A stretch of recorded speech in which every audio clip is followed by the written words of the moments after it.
1. When I was about 18, I worked as a nursing assistant on a surgical floor.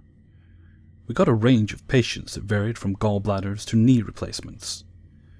I worked with another assistant, and we split the floor in half. She got one hallway, and I got the other. She went on break, so I responded to the call lights in both halls. One of her patients rung out, so I went to help. The lady's son stepped out while I assisted her to the bedside commode. I came out and told him I was done and he could go back in. Instead, he chose to talk to me. We exchanged some small talk, and he went back into the room when his mother called for him. The other assistant came back, and I continued working. I went to chart at the nurse's station, and the son came out and began chatting with me again. I didn't think much of it. It was the middle of the night. Nothing good was on TV at this time, and I assumed he was just bored. I got up to attend my patients, and he followed me, asking lots of questions: how old I was, if I was going to school, how long I had worked here. He even waited outside patients' rooms till I came out. I should have mentioned earlier that this guy did not have the usual creeper vibe. He was a clean-cut guy, perhaps in his late 20s. He was charming and funny. I guess his appearance delayed my creeper sense, and I dismissed his behavior as being socially awkward. He continued to follow me and talk to me, and I tried to drop subtle hints that I had a boyfriend, although I didn't. Towards the end of my shift, he became a little more aggressive. He told me, "Well, I guess I'll just have to kill him," referring to the boyfriend I spoke about. He said it with a laugh, and then told me he would walk me to my car when my shift was over.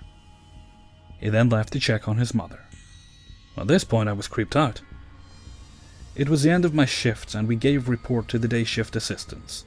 I told my co-worker what had happened with the son, so she checked the hallway before we left, and we took a little-known path to the parking garage. I went to bed when I got home, and around noon the day shift nurse called me. She told me not to come in. She said the son had been asking about me. He asked when I worked, what my real name was. I put a nickname on my badge, and more personal info. When she wouldn't tell him, he asked other nurses. His mom was going home that day, she said, so I could probably come back tomorrow. Tomorrow came and my manager called. She told me to stay home the rest of the week. The son had sent flowers to the floor, and had called every floor asking about me and when I worked. She said she didn't feel like it was safe for me to come back. Eventually he quit calling, and I came back to work. About 3 months later, I was watching the news. He had been arrested for rape and murder. So, creepy son, let's not meet again. 2. I have been overweight for most of my adult life. I'm fine with it now, but back in college, I had a hard time accepting that I could never be skinny no matter how hard I worked at it. I didn't love my body then, and I rarely got attention, mostly because I had no sense of personal style and was very shy. But at the time, I was convinced it was because I was fat. My third year of college, I decided I was sick of being in my dorm alone most nights. So I signed up for a dating site that rhymes with "okay stupid." I posted a couple of blurry-ish face pics, wrote what I thought was a pretty clever profile, and listed a few extra pounds as my body type, which was accurate at the time. I received a few messages, but one guy really stood out to me. He was nerdy, tall, average-looking, and had glasses. Seemed funny and interesting. We chatted for a few weeks before he finally asked me out. I was so nervous, but I agreed. Like I said, I wasn't very stylish at that point, and really didn't know how to highlight my assets. So I just wore some plain pants and a funny t-shirt that I thought he'd appreciate. We met at a shitty chain restaurant, and the moment he set eyes on me, I could tell he was not happy to see me. I kind of shrugged it off at first, thinking he was just nervous. But we sat down and it was silence. He only spoke to the waiter. He didn't even look at me. I tried to spark up conversation, but he sneered at me when I ordered some chicken dish. It came out on a bed of pasta, and the chicken pieces were arranged in an odd way, so I joked that it looked like a facehugger from Aliens, just to try to lighten the mood. Fat chicks and humor, right? He snapped. You think that's funny? I was kind of stunned. So we rushed through the rest of dinner not speaking, and I paid for my meal, and we walked out. Surprisingly, he walked me out to my car and stood creepily not saying anything as I got in. By now I was a bit spooked by his weirdo behavior, but I was feeling a bit terrible that the date had gone so poorly that I didn't pay any attention. It wasn't until I pulled into a gas station parking lot to get gas that I realized he pulled up behind me. I tried to play it off like I didn't notice him. He didn't get out of his car, so I hurried up and pumped my gas, then got back into my car and kept going. When I pulled into my dorm building parking lot, he pulled up right behind me, blocking me in. I got out of my car. By now it was about 9 p.m, so it wasn't too late and there were plenty of other people around. The dude walked right up to me and said, "If I ever see you anywhere in public again, I will slit your fat fucking throat." I was so shaken I couldn't even respond. He got back into his car, then drove away. I looked around and no one seemed to have noticed the encounter, and I was too scared to say anything. When I got back to my dorm, I looked up his account and reported it. Less than 5 hours later, his account was gone, and I never heard from him again. But nerdy McGlass's face, let's not meet again. 3. As usual, there's a little backstory here. When this happened, I was 20. I'm female, and I should also point out that I am short and am often confused for being a lot younger than I am. Even at 20, I was often mistaken for being 16. I was in Paris for the summer. I had organized to go on a walking tour, a ghosts and dark history tour, ironically. The tour didn't start until late at night. I'm always early to nearly everything, and this wasn't an exception. I had over an hour to wait, so I went for a walk along the Seine, and by the time I walked back to the meeting point, Pont Neuf, it was dark. Again, keeping myself busy until the tour started, I walked the bridge, admiring the many locks that adorn it. It was then that I noticed him. When I looked up, he was looking at me. Noticing that I had caught him staring, his gaze drops, and he shuffles along, seemingly doing the same thing as me, admiring the locks. 2 things immediately caught my attention. 1, he wasn't a tourist. He wore a very dirty vest with a workman's high visibility vest over the top. Its brightness factor lessened by the fact that it too was covered in dirt and grime stains. 2, I had noticed him hanging around over 15 minutes ago. Most people, mostly couples, continue walking the bridge. He was lingering. I ignored him, convinced it was nothing but a weirdo who was harmless. I sat down on one of the benches, taking in the lights of the city. It was less than a minute before he sat down beside me.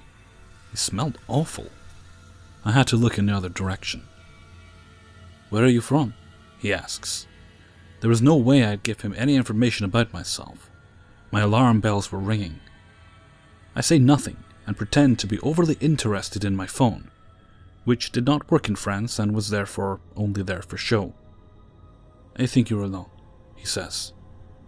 "No," I tell him, "I'm waiting for someone." I turn back to my phone. "Have a coffee with me." The way he asks makes it sound like a demand, not a question. "No," I say again, "I'm waiting for someone." He falls silent. Not for long, however. "It's cold here." "Have a coffee with me," he says again. By this point, I'd had enough. I'm not a rude person, and I avoid conflict, but he was not going to be leaving anytime soon. "If you're so cold, why don't you go home?" I snap. He falls silent. It's at this point I reflect on what he's been saying and realize that he's been purposefully making mistakes while speaking English. Not the mistakes a Frenchman would say. I speak French and have many French friends. I know the mistakes they tend to make. This man was a native English speaker who was pretending not to be. I think that you are alone. Once again, I tell him that I'm not. He's staring at me intently. I don't think you're waiting for anyone. I get up, tell him that was exactly what I was doing, and leave. I walk a little ways, unsure what to do. He follows me. I keep walking, heading for the nearest couple over the other side of the bridge. I'm aware of him not far behind. I reach the couple, my heart jumping in my chest. Pouvez-vous rester avec moi? Il y a un homme qui me suit. Will you stay with me? There's a man following me. The French couple stare at me in surprise and agree, asking if I was okay. I look behind me to see where he was. He disappeared. To be gone that fast, he'd had to have ran. So, let's not meet again. 4. I was a very sheltered kid when I was growing up. My mom was your standard helicopter parent, but my father usually had a little more finesse about letting me think I had more freedom, even if he was still keeping an eye on me. More on that later. My mom worked a standard 9 to 5 at the time, but my father was self-employed, so he usually arranged his hours to be home when I got back from school. I asked for $5 so I could ride my bike 10 blocks down to the nearby convenience store and buy a snack. Something I enjoyed greatly because my father let me go by myself, so it was one of the few times I wasn't cooped up under the watchful eye of an adult. I was at that age where I was starting to want more freedom. My father received an urgent call from one of his clients and had to go meet with them. He gave me a quick speech about just going there and back and told me to call him once I was back home, but otherwise didn't seem too worried. We lived in a nice neighborhood, and I'd made this ride many times before already. Then he was off. It was a windy day as I was winding my way through the neighborhood. I was 2 blocks away from the store when a car rolled up perpendicular to me, out of one of the cul-de-sacs. Inside was a well-groomed man, maybe in his mid-30s. He was wearing a button-up shirt with a tie, and was generally white-collar looking. He rolled his window down and politely asked me how to get to the freeway. I wasn't good with directions, so I just pointed down the road and said, "Somewhere that way, if you keep going, you'll see it." While I said this, I noticed he had his hand on something odd, looking down, somewhere close to where the stick shift would be on a manual. I just assumed that's what it was, and brushed it aside. The man rolled his car closer until the passenger side was only a foot from me, and said, "Sorry, I didn't hear you over the wind." Starting to feel those instinctual spine tingles you get when something's wrong, but not wanting to be rude, I repeated myself. It was at this point I gasped and my whole body went numb. The odd thing his hand was wrapped around was not the stick shift. He was holding his penis and was completely naked from the waist down. Still polite, he asked, "Could you get in and show me the way?" I rolled my bike backwards, stammering breathlessly. "I can't," he replied. "That's okay," and calmly drove off. No screeching tires, no attempt at a quick getaway, and opposite the direction I pointed toward the freeway. Then he was gone. I sped to the store and waited in the back for a few minutes before calling my father, with their phone, and explaining what happened. He booked it to the store and called the cops. The officer who responded said it was pointless to call without plate numbers, something I was too shocked to get at the time, or any other identifying information. He said the man was probably on the other side of town by now, trying the same thing on some other young girl. The especially weird part is, later that night, my father confessed to always following behind me a certain distance so that I wouldn't notice. This was the first time he didn't. Thankfully, over a decade later, nothing involving this man happened again. So, potential abductor and child molester, let's not meet. 5. I live in a pretty big Midwest city. about 35 minutes north of my hometown. I live in one of the stereotypical not-so-great areas of town, which is fine with me because it's cheap, and my neighbors are great. I live with my best friend and his husband. They're high-ranking Buddhist monks. Yes, really. So they travel a lot, which means I'm left alone in my house about 6 months of the year. For the past month or so, I've been experiencing some really strange shit. Not paranormal, but someone is fucking with me. A few weeks ago, 2 of my tires got slashed. Okay, fine, whatever. I have insurance and roadside assistance. A few days after that, my back window got smashed in. I drive a baby Kia Soul. And spray painted across the back was the word cunt. When I walked outside the next morning, I barely noticed it, but the street lamp made it pretty obvious. Needless to say, I was really upset. By the way, I honestly don't have any enemies. I have like maybe 5 or 6 friends that I hang out with on a weekly, bi-weekly basis. Other than that, I'm at work or home. So I went to work that day, smashed back window and all, and worked through the longest day of my life. I work 8 a.m. to 5:30 p.m.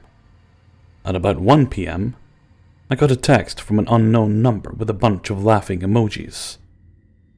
I didn't think anything of it because, that's 2016 life, Facebook, Tinder, etc. But I went home without any real worries that night, and had some wine because it was a super shitty day. It wasn't until about 8 p.m. that night that I started getting really scared. That same random number had been texting me sporadically throughout the day, but I didn't respond. However, once I was home, by myself, I got a text from the same number saying, "You look so pretty and relaxed. I hope you enjoy that book." I was having my 3rd glass of wine and reading a book at the time, so I was thoroughly terrified. I called my very best friend, ex-military, and super crazy. He's been here a few days now, and I've still had a few creepy texts that only he replies to. It stopped for a day or so, but now we're sitting here in my bedroom, and we just heard someone knock on my door. It's 11:18 p.m. on a Tuesday. My friend went to go check. He has a gun. Yay, the Midwest. As soon as he left my room, someone knocked on my window a few times. I'm honestly not sure what to do now. My best friend can't stay here for weeks, and my other best friend won't be home for another 3 months. Ugh, I hope I never meet this weird stalker person. Edit. I called the police on my way to work today. I'm going to talk to them this afternoon. Second edit. I went to the police station last night after work and gave them all the information. Since there's been damage to property and the possibility of this person being in or around my house, they said it's now an active investigation. I did try googling the number, but nothing came up because it's a cell phone. I'm not sure if those are public. And Facebook didn't turn up anything either. After reading through a lot of PMs and comments, I tried to dissect my life as much as possible to think of who this person could be. I've narrowed my list down to only one person. I gave their name to the police as well. Hopefully this ends soon because I'm ready to move on with my life and not be terrified of my own home. Thank you to everyone for all the kind words and great suggestions. I'll let you guys know if anything comes up. Third edit. After going through my life, like I said before, I think I've narrowed it down to someone that I had a short, no-commitment relationship with about 4.5 years ago. He tried contacting me about 6 or 7 months ago, but I wasn't interested in having him be a part of my life again. He not only knows where I live, but he knows where I used to live as well, my parents' house. Because he's my mom's next door neighbor. The police haven't been a huge help. I'm not sure what to do now.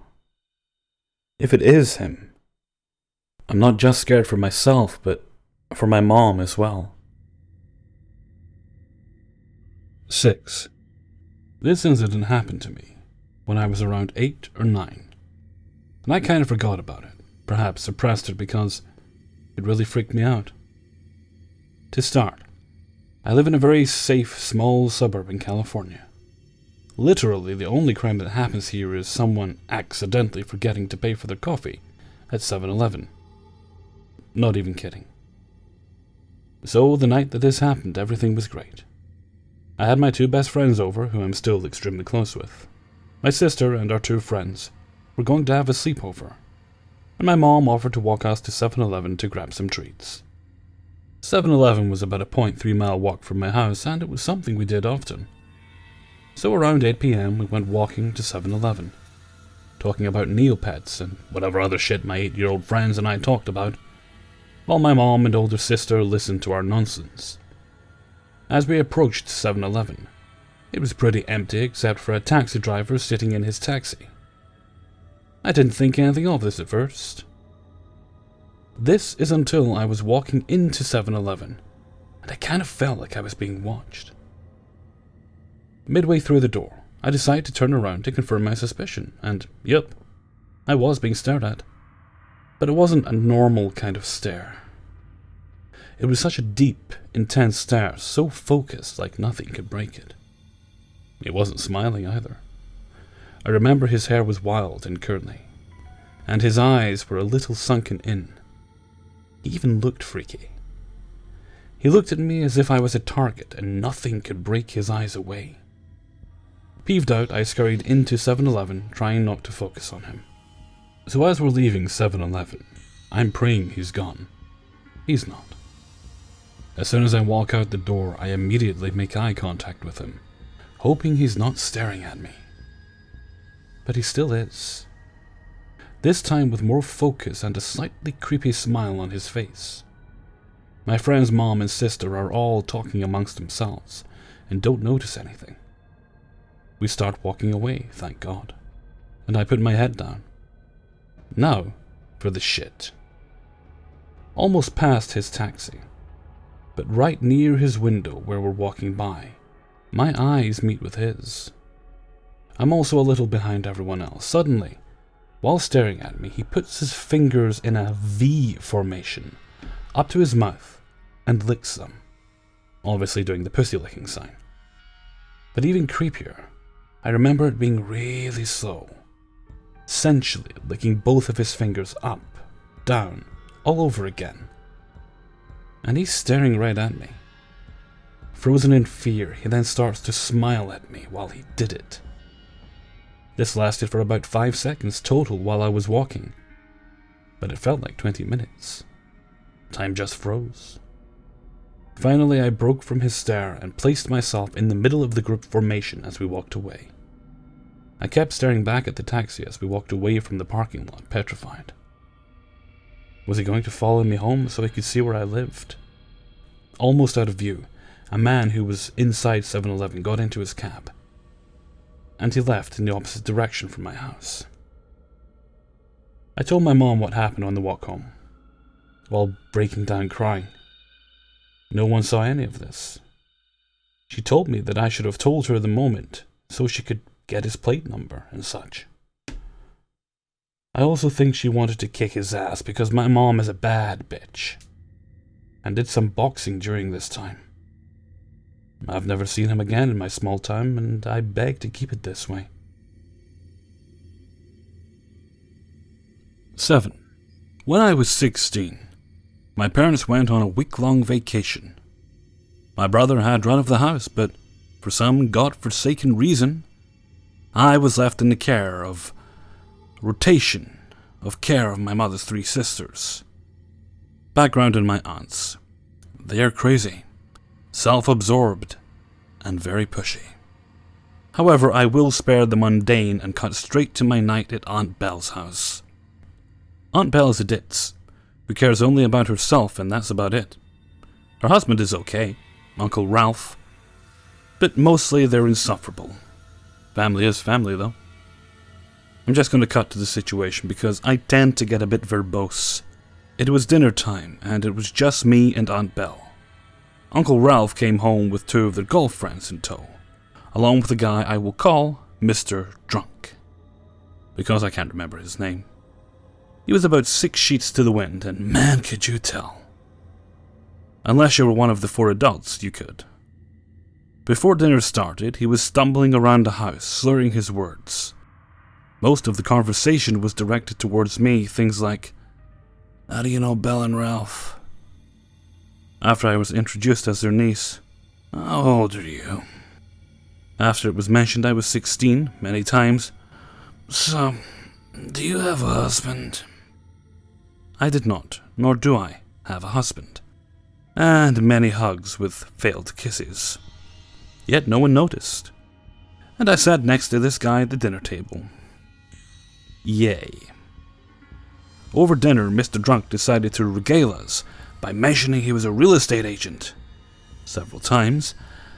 How he had a sailboat, how he loved to go to wine country and stay in a huge house, etc.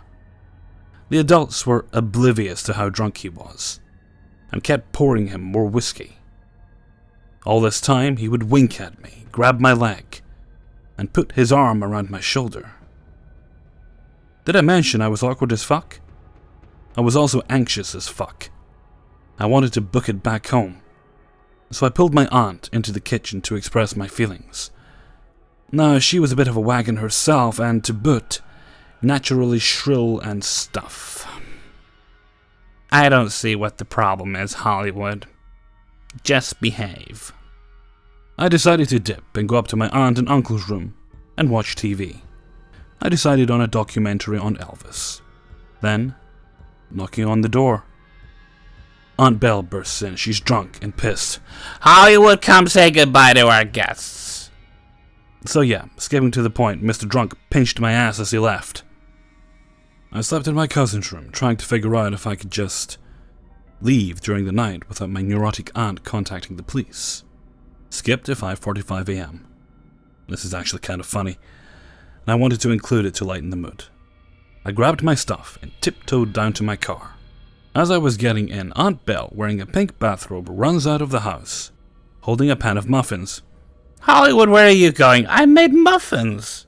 You get back inside now." Too late. Already had the keys in the ignition.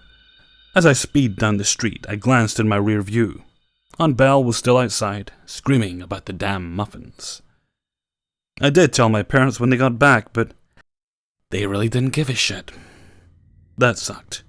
Years later, I learned the friends that came over with Mr. Drunk literally just met him at the golf course, so they didn't even know a lot about him either.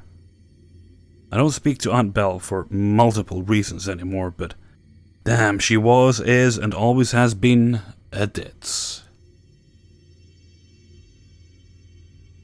8. This is an open letter. I'd like to scream this all to the world, but you look so content and normal in all your recent pictures. You probably wouldn't remember me. You dated my older sister some years ago. She was 19 and had just entered the world of online dating. Her type was always the same. Older men who seemed loyal and clever to her, and boring and emotionally reticent to me. I was right about most of them. I was 15 and as inexperienced as a 15-year-old could possibly be. I hadn't had my first kiss or first date or first invitation to dance. I didn't know what my sexuality was. My sister was always much more certain about these things. She knew what she wanted and went after it. But cautiously. So, after your first couple dates together, she asked me to friend you on Facebook and decide whether I approved. I had read enough about psychology for people to trust my judgment. You were 30, and your daughter was 6. I remember thinking about how much closer I was to her age than yours. My sister bought her a tiara on her birthday. You had a house and an IT job, and a Facebook full of pictures of your cheerleader-type ex-girlfriend. My sister was insecure about those. I used to want to be a profiler. You were the best profiler I'd ever talked to. You knew my deepest insecurities after hardly a day of conversation. You could guess things I'd never said to anyone. You knew exactly what to say to keep me engaged despite what I was feeling. I was predictable back then, I suppose. You took my thoughts seriously, and it was amazing. We had such incredible discussions about the origins of life.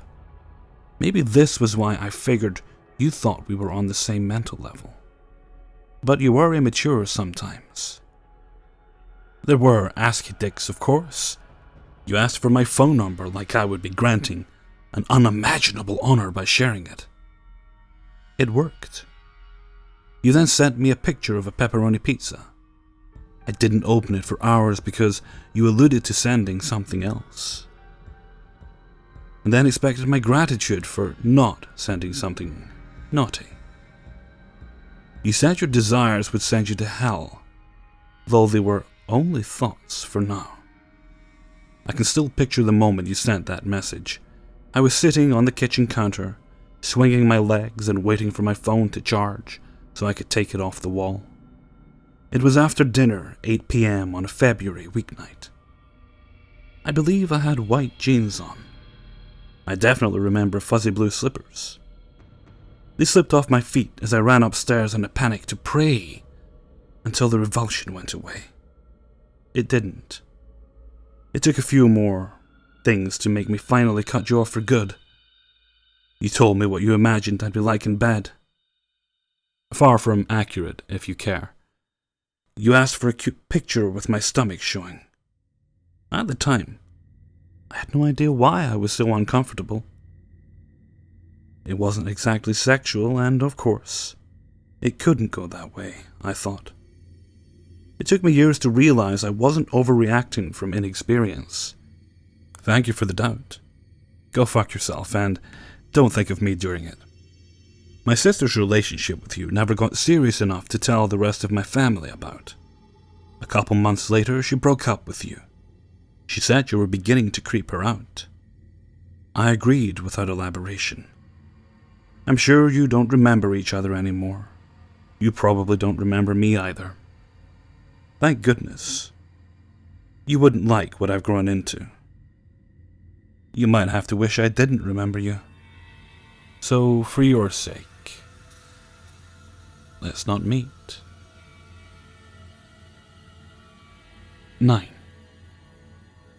I decided to share you this weird little story my mother has told me and my entire family one Christmas dinner. We were all discussing creepy stories when my mom brought up an experience that had happened to her and me when I was a toddler. I was intrigued with all these stories, and I asked my mom what happened. As she told me and the rest of my family this story, her voice began to lower with fear and worry. A while ago, my mom and dad lived in the ghetto side of Chicago. Despite it not being completely safe, it was home. During this time, I was born there, and when I was around 2 years old, my little sister was already on the way. My mom had to go to a local Target so she can get some items for me, as well as more stuff for my baby sister who is coming soon.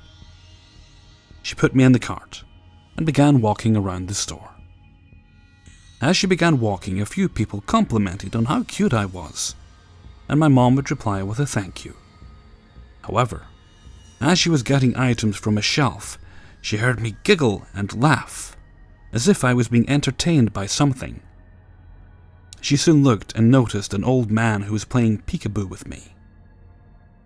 It was a fair distance away, but my mom was still a bit on guard. She thought he was just messing with me since numerous people had already commented on me. She quickly left the aisle and began to get all of her stuff. As she was getting the rest of the items, she noticed the old man out of the corner of her eye, watching me hungrily. My mom knew that something was wrong, and she wrapped up her shopping for the day and quickly went to the checkout line. She sat me down and set the items on the counter. At one point, the cashier asked my mom, "Ma'am, do you know that man?" My mom quickly turned around and saw me walking towards the old man, who was cooing and luring me to him. My mom froze as she didn't know what to do. Other customers made the man stay in the store until the police came and arrested him. My mom gave her statement, and ever since that day, she's been keeping a close eye on me. After my other siblings were born, she was very cautious of us. Her worst fear was losing any of her children, especially her first child, who meant dear to her. I can tell it still unnerves her to this day, as she is still a bit overprotective of us. But I can tell she knows how mature I'm getting, as well as my sisters and brother. She never wanted to think about what would happen if the cashier didn't say anything, and frankly, I don't want to think about it either. 10. Let me preface this by saying I'm not really proud of how badly I handled this situation. I'm now 21, so this happened a good 7 years ago. For reference, I am a female, and I apologize in advance for the length. It was my freshman year of high school when I met Oscar. I had help with him, my first semester. He was your typical weird kid, hunched over his desk all the time, never talked to anyone, always had this shifty look on his face. I don't really remember how we started talking. Maybe our teacher changed our seats or something, but we did. I try not to be too judgmental when it comes to people. I mean, yeah, he was kind of weird, but what could happen? We started talking towards the ends of the semester, like sometime in November or December. He didn't strike me as any less odd as I got to know him more. If anything, he only seemed a bit weirder. But he was an okay kid overall. He would talk about how he should be on medications or else he'll hurt someone. He would speak in the third person. At the time, me being 14, I wasn't sure if he was being honest or if he was just trying to appear cool and mysterious, edgy or whatever. You know how dumb teenagers can be. He never made any threats to me or struck me as dangerous though. And we shared similar interests. He was smart too. So we had some pretty good conversations. I would say that we were friends. For a short time. The other guy in my story is my close friend, and still is, luckily, Eric. Eric and I had been close since we were 12.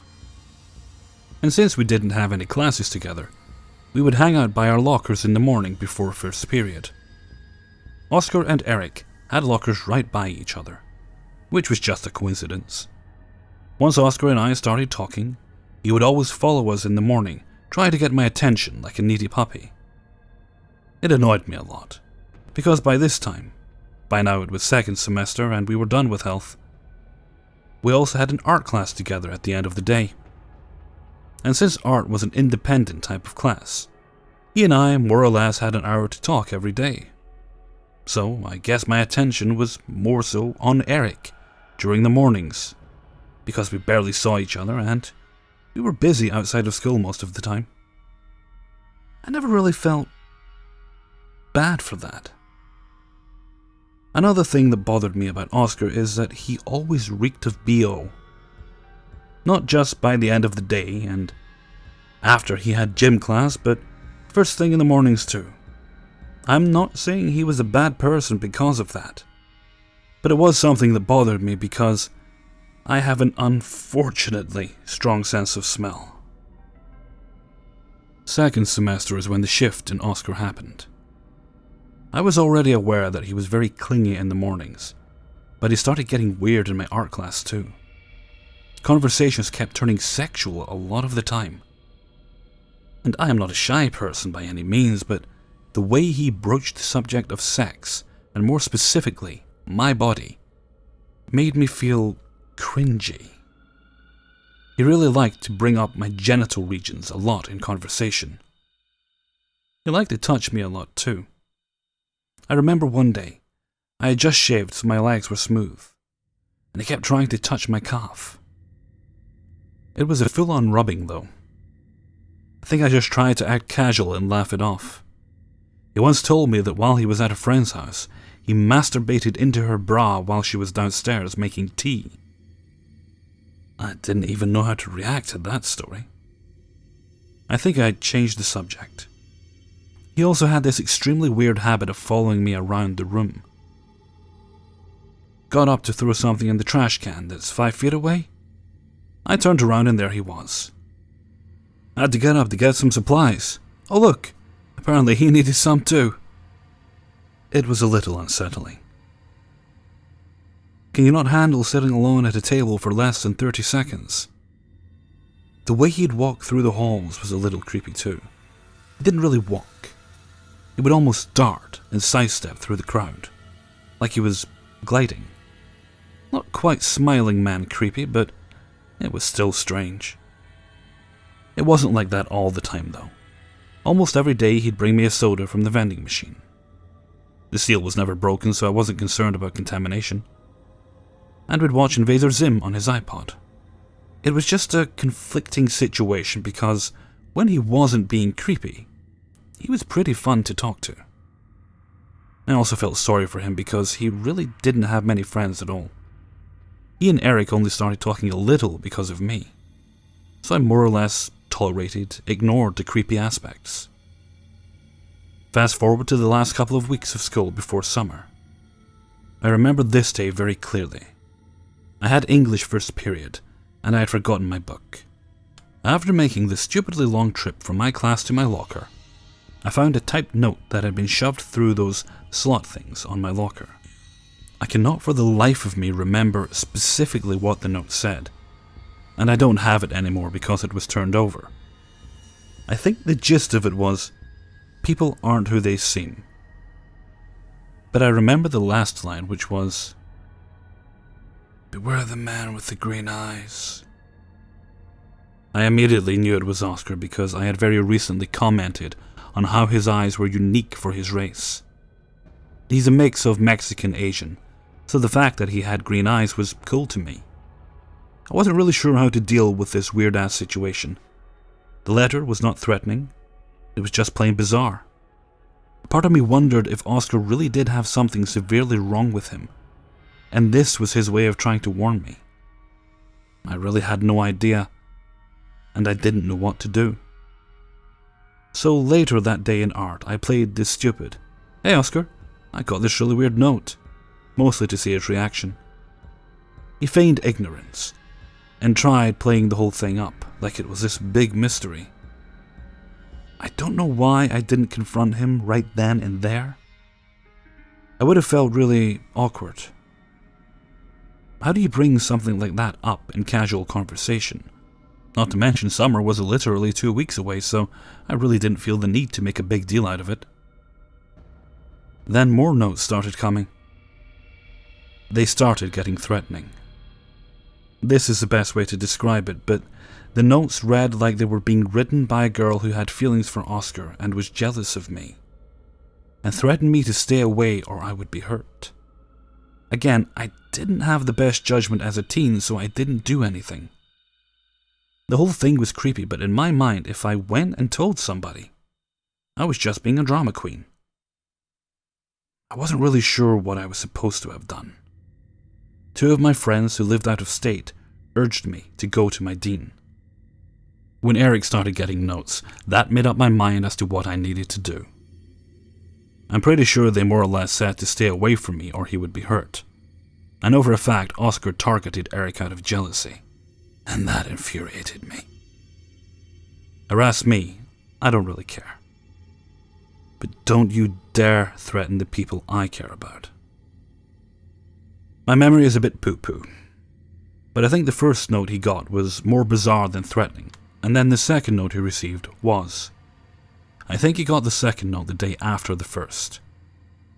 The day Eric got the threatening note, we agreed to go to our deans the following morning. I think he must have gotten it when school ended, and that's why we decided to go the next morning. He and I both knew they were from Oscar. We just weren't sure what to do until they started getting bad. It's not like either of us had ever had anything like this happen before. Meanwhile, Oscar claimed to have known the girl who was writing the notes, and he was making up some elaborate plot of how they met up near his house, and she was wearing a mask, and she was scorned by his rejection. It was so ridiculous that I didn't really bother to try and remember the details. So that fateful morning, Eric and I met up, and we quietly started heading towards the dean's office. Oscar was, unsurprisingly, following us as usual, and started aggressively questioning us where we were headed. I just kind of turned to him and told him that Eric and I were going to turn in all of our notes because things were starting to get out of hand. He completely started to panic and started to stutter. Eric and I quickly just kept along as Oscar kept trying to plead with us not to go to the dean. And then he blurted out, "It was me, okay? I did it. Because I love you." Eric and I both kind of stopped, just sitting in a shocked, uncomfortable silence until I finally said, "Well, even if that's the case, we're still going to the dean. This isn't okay." And we started walking again, with Oscar following us and begging us not to say anything. The hallway that the dean's office is in is really narrow, and the door is completely wooden with a tiny window toward the top. Eric headed in before me, and didn't see when Oscar grabbed my arm telling me not to say anything. It actually kind of hurt, and I told him to let go, upset, while yanking my arm back. He gave me this look of pure hatred and snarled, "You bitch," and literally tore off down the hallway. This all probably took place in less than 30 seconds, but it felt longer. I was pretty shaken after that, and I hurried after Eric. We sat down and told the dean everything, gave him all the notes, and told him who we thought had written them. He was kind of a jerk about it, asking why we waited to turn the notes in, and our answer was more or less they were only weird to start with, not threatening. After he had one of the office women call for Oscar, we sat in silence until Oscar came in the office. He came in head low, and singing under his breath, "Looks like I'm in trouble again." It was probably the most uncomfortable thing I've ever had to sit through, as the dean asked Oscar why he did what he did, and Oscar mumbling, "I did it because of her," and gestured to me. The dean could probably sense that I wanted to disappear on the spot, and he questioned Oscar alone after that. Eric and I were asked to fill out reports of what happened. I think one of the things that angers me the most to this day is when one of the female security officers tried to downplay Oscar's behavior. "Oh, he's just a young boy, and he's just confused, etc." I don't freaking care. He's 14. That didn't excuse him grabbing my arm and calling me a bitch, or sending weird notes and threatening my friend out of jealousy. He probably has a mental illness of sorts, yes, but that doesn't excuse what he did. The fact he probably had a problem and was not on any sort of medication or getting any counselling makes it even worse. He was suspended until summer, and he had to go to court. I didn't press charges, but because it happened on school property, they couldn't just ignore it. I got a few court letters updating me on what was going on. I still saw him after that, my senior year. I had 2 classes with him, and he was exactly the same, even physically. He was still short, and he wore the same clothes. Luckily, I have not seen him since. Eric says that he's seen Oscar before on our college campus, but I have yet to run into him. I doubt we'll ever cross paths again, but I hope not. More proof that I need to move to Maine. 11. Well, first of all, this all happened when I was in 9th grade. I had matured early, so I received a lot of gross comments in 7th to 9th grade. This made me lose confidence in myself. So instead of being very sociable and outgoing like I used to be, I was shy and awkward. I had 0 friends. Literally 0. So teachers often came up to me and asked me if I was lonely, and just showed interest in me because I seemed depressed or whatever. My English teacher's name was Mr. Z. He had the creepiest blue eyes, and his smile was even creepier. On the first day of school, he asked us all about ourselves, what our favorite subject was, our names. but he always called on me, even though I never raised my hand. When he asked me, I would speak quietly because everyone stared at me, and it made him laugh. He used to call me Goodheart. Towards the middle of the year, I noticed that he showed me a lot of favoritism. If he took away our privileges to go to the bathroom, he would say something like, "Take this to the office," and then whisper, "Go to the restroom if you have to." When we received our progress reports, I would have A's on assignments I had never done. I never told anyone about this because English was a class I had to pass in order to graduate.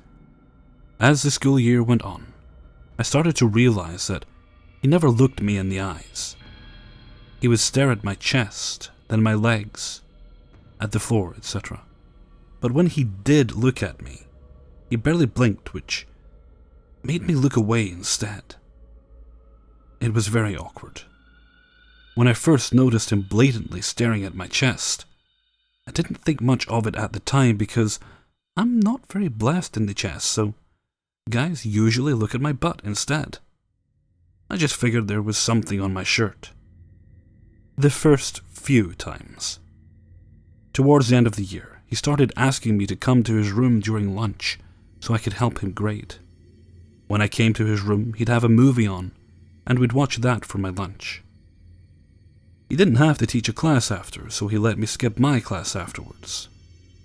One thing I noticed right away was that there was sex scenes in every movie we watched. He'd ask me if I wanted to skip, and I'd shrug because I wanted to act mature. It started to happen every day. We'd watch a movie every day, which all had very awkward sex scenes. At the end of the school year, we watched our last movie, and this time the scene was very long, and very detailed, and very awkward. He put his hand on my leg and laughed. "It'll be over soon." He kept his hand on my leg for the whole thing. Luckily, when the bell rang, I left. I didn't say bye, I just left. The reason why I wrote this is because I saw him at Petco, my job, a week ago. I didn't think he'd recognize me. I wear glasses now, dyed my hair blonde, and lost a little weight. I was helping one line of people which had about 5 people in it, and my coworker was working with a line that had 2. He stood on my line and waited for everyone to finish even though the other line was empty. When I took his things, avoiding eye contact the whole time, he stared at me. I didn't look up because I didn't want to meet his gaze. Towards the end of the transaction, he started asking me about my life. Did I like my job? How was my family doing, etc. I just gave him short, simple answers, while he drilled a hole into my face with his eyes. After we finished, he smiled and said, "I'll be back again, Goodheart." After freshman year, he was no longer a teacher at my school. I never found out why. 12. My fiancé and 2 friends dropped acid for the first time. I was completely sober, but they all wanted to go for a walk. It's 1 a.m. But I was having fun watching them trip, so I was down. I just suggested we bring our one dog, since it was nighttime. My dog is a scary, big breed. We have a bike path that is surrounded by trees and bushes, so we decided to walk down that, and we're just going to go to a big hill and chill. We noticed there was a house party going on in one of the backyards. 2 of my buddies wanted to go join the party, but we convinced them to stay. So we're just sitting on the hill, joking around. We heard this weird cooing noise. We were all just laughing and thinking it was some high school kids and continued having fun. The cooing continued for 5 minutes, and we were starting to get weirded out, and then we realized they were up in the trees. At this point, my fiancé and one friend were at the bottom of the hill. They started walking up, and me and my other friend noticed a guy jump down from one of the trees. Then 2 guys jumped down. Then we noticed guys coming out of the bushes beside us and coming up the hill, starting to surround us. My friend who was with me grew some crazy balls and starts walking towards them, being like, What the fuck are you doing? Back the fuck up. My fiancé and the second friend also start walking toward them. And some huge guy who does not look like he's from this area at all just steps out and steps to them like he's going to fight. My dog starts going apeshit. This is a dog who is a complete sucky love bug, whose submissive pees when someone comes over. His hackles are up, and he has the deepest, biggest bark I've ever heard come out of his mouth. We just see a bunch of dudes back right up, except the huge guy. My friend is still trying to be tough at this point, and is saying back the fuck up or we'll let the dog go. The huge guy says, What the fuck is your dog going to do? And steps toward them again. At this point, my fiancé is like, okay, this dude is fucked, and this is a bad situation. If anyone swung, all the guys surrounding us would have jumped in. My fiancé is telling my two friends that we all need to go now and trying to get them back up the hill. I think everyone all of a sudden lost their high, and we just walked away. That situation could have been so fucked. They were in the trees before we got there, otherwise we would have seen and heard them. So it's like it was planned and they were waiting for some kids to just come up that hill drunk to jump them. If we didn't have the dog with us 100%, we would have been jumped. It's just because all the big guy's friends backed up when they saw and heard the dog. Who the hell sits in trees and coos at people and surrounds them without having bad intentions? I think if my friend didn't try to act tough the minute we turned to walk away, they would have snuck up behind us and jumped us. It seemed very planned. Hands down, the creepiest, most fucked up thing I've ever experienced. 13. A little background information before I get started. This happened to me in my junior year of high school.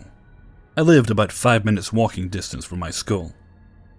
My dad left for work every day around 5, and I didn't have a car, so I walked to and from school every day. Most of my neighbors were fairly nice, and if they were outside while I was walking, they would usually say hi or something of that nature. I had lived in this neighborhood for years, so I knew almost everyone. Every day on my way to and from school, I would pass this really good-looking guy sitting outside his house, usually smoking a cigarette. He would say hi and finish smoking as I walked towards my house. Nothing unusual.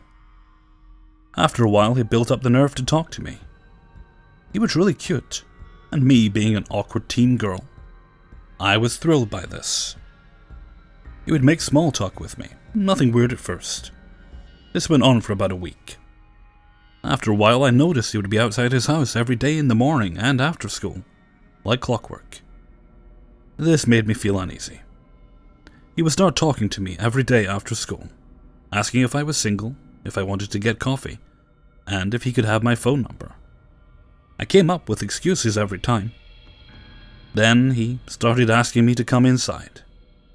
This was a red flag. He was fairly older than me, maybe 23, and I started to notice that he shook, like a lot, and his hair was starting to fall out. This made me feel even more uncomfortable.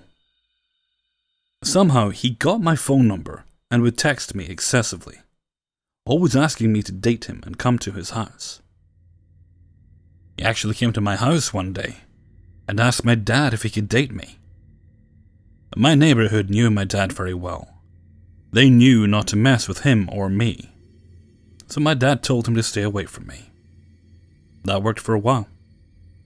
Until one day my dad went to his house to help his mother with something, and he told my dad how much he enjoyed watching porn and thinking about me, and how he wished he could date me.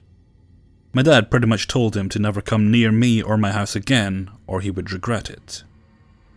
Well, about a month later, during the summer, I was hanging out with a group of friends when we went outside to see cop cars outside Creeper's house. Cop cars in our neighborhood weren't too unusual, so we shrugged off and continued to hang out. After about an hour, we go back outside to see more cop cars and a helicopter circling. By this time, we were more than curious, so we stuck around outside to see what happens. After a few minutes, a K9 unit shows up, followed by a SWAT vehicle. They surround the house, and after a good hour, they pull Creeper outside of the house and into a cop car. Come to find out, he locked his mother out of the house and barricaded all entrances. When the cops tried to get him out, he told them he had guns and lots of them. I found out later that he's a drug addict and a schizophrenic. So, creepy cute neighbor, let's not meet again. 14. I've considered sharing this story for a while now, and finally feel like maybe I should. While it's not the most horrendous story in any way, it affected me and still makes me shiver to think about it. About 5 years ago, I moved to Ottawa to go to school. I was 18 and on my own for the first time. I should mention that I've always been very cautious around strangers. I never make eye contact on the street. I never ask for directions or make it known that I'm lost.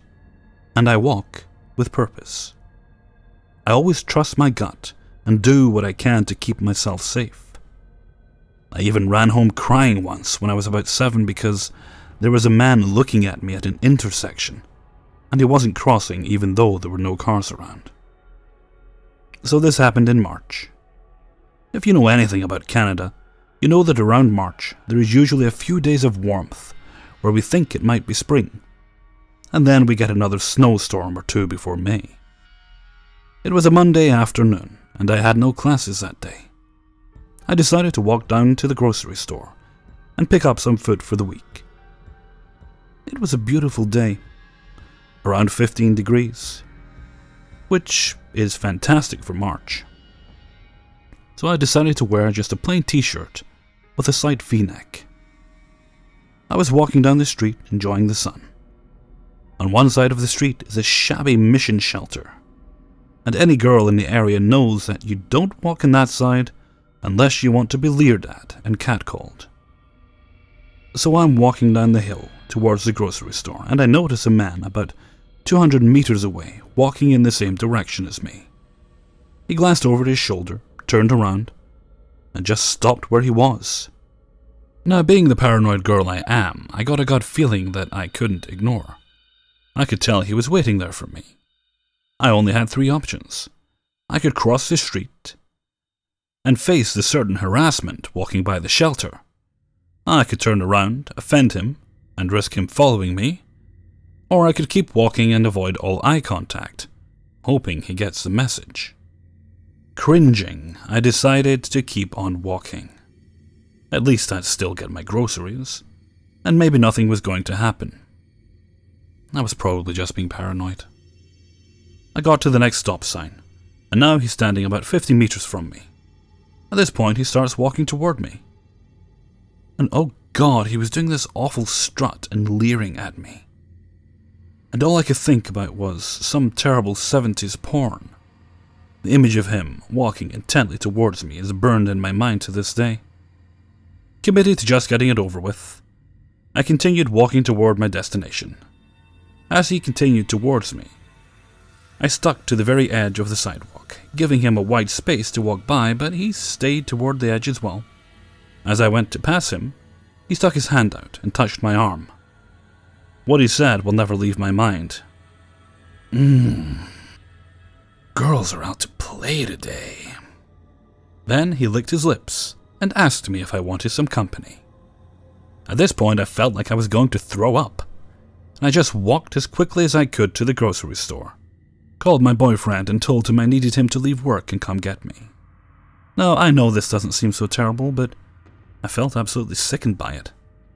Mostly because I really wasn't wearing anything revealing. The girls were not out to play at all. It was the first warm day since fall, and I was enjoying the sunshine. He made me feel ashamed for just wearing a t-shirt. It was also deeply disturbing because he actually reached out and touched me. Guys, I don't care what the situation is, it is never okay to touch a girl uninvited. So creepy guy on the streets of Ottawa. Please, let's not meet. 15. The story starts in the summer circa 1990 in a Dallas suburb. As a child, and still today, I was very whimsical and didn't pay much attention to anything that didn't concern me in the moment. It was a summer day, and I was playing in the backyard. My mom had to run some errands, so of course, I stalled and waited till she was walking out of the front door, until I finally dragged ass to join her. "Did you shut the sliding door?" she asked. Not remembering or caring at all, I said yes. And about our day we went. We arrived back home sometime early evening around 6. As we enter the house, the sliding door is wide open. Of course my mom scolds me, and me, truly not remembering, apologize and go about my business. As the night winds down, my mom tucks me in and goes downstairs to run a bath. So, like any 5-year-old, the last thing I do is go to sleep. As I lay in my bed playing with micro machines and making goofy kid noises, I feel my bed move slightly. I immediately pause to look around. I quickly dismiss it and go about my usual kid business. A few minutes later, the end of my bed lifts up and slams back down. Of course, I did what any 5-year-old would do and screamed like a fucking banshee.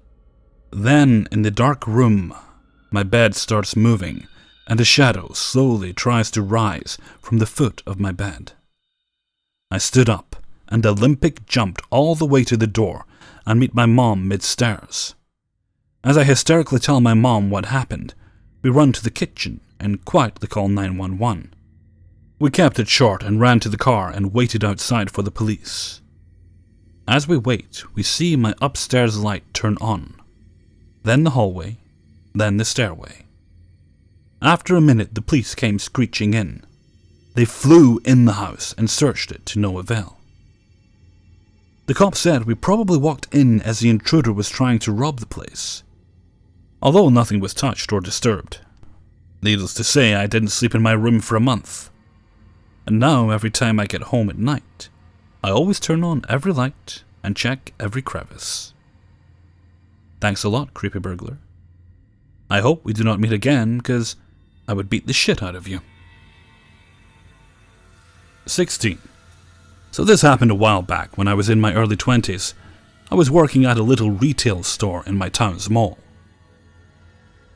It was coming up to the end half of the day, and I don't know how I noticed it, but an older man, probably 50s, I'm not sure, had walked past my store about 3 to 4 times, not consecutively, just every now and again. Now I worked in one of those little costume jewelry stores, so it was odd for an older male to be walking past so many times.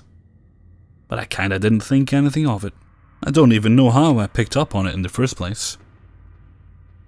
It came closing time, and I had left to catch my bus at about 6:30 p.m. I remember it was transitioning into winter, because it was dark out by then. I am a very paranoid person. I still live by the stranger danger rules. So even now, when I leave work, I make sure to change into an outfit less fashionable. I don't like drawing attention to myself in any way possible, so I try to make sure I'm as covered up and average looking as I can be. I don't know why, but I have that disease where I attract all the wrong attention for no reason at all. So as I said, I was waiting for my bus home, sitting by myself at the town centre's bus terminal. And guess who walks past? The older man. At this point, I kind of felt a little uneasy, but in my head I tried to make reason prevail, as many people take buses all the damn time. My bus showed up and I got on, and well, you can all guess who got on after me. I remember sitting in the seats facing inward, the ones for wheelchairs and prams, and he sat at the first seat above the steps. I remember staring forward and feeling his eyes burning into me. I kept trying to use my peripheral vision to see if he was looking at me, but not wanting him to know, I noticed him.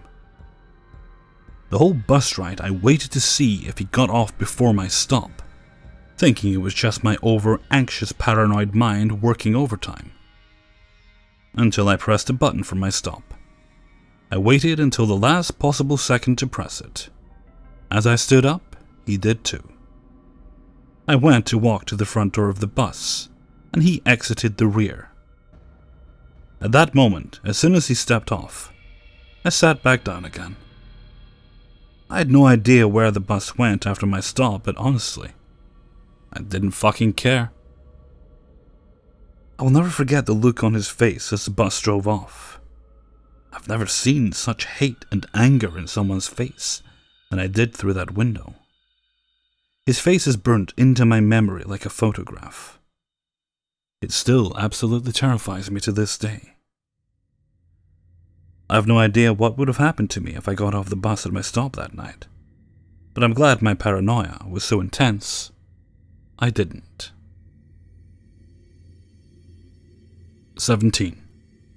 I am a youngish girl living in Southern California, along the coast, and every day I usually take my 2 kids for a 3-mile walk along the beach and back, sometimes making a detour to get coffee.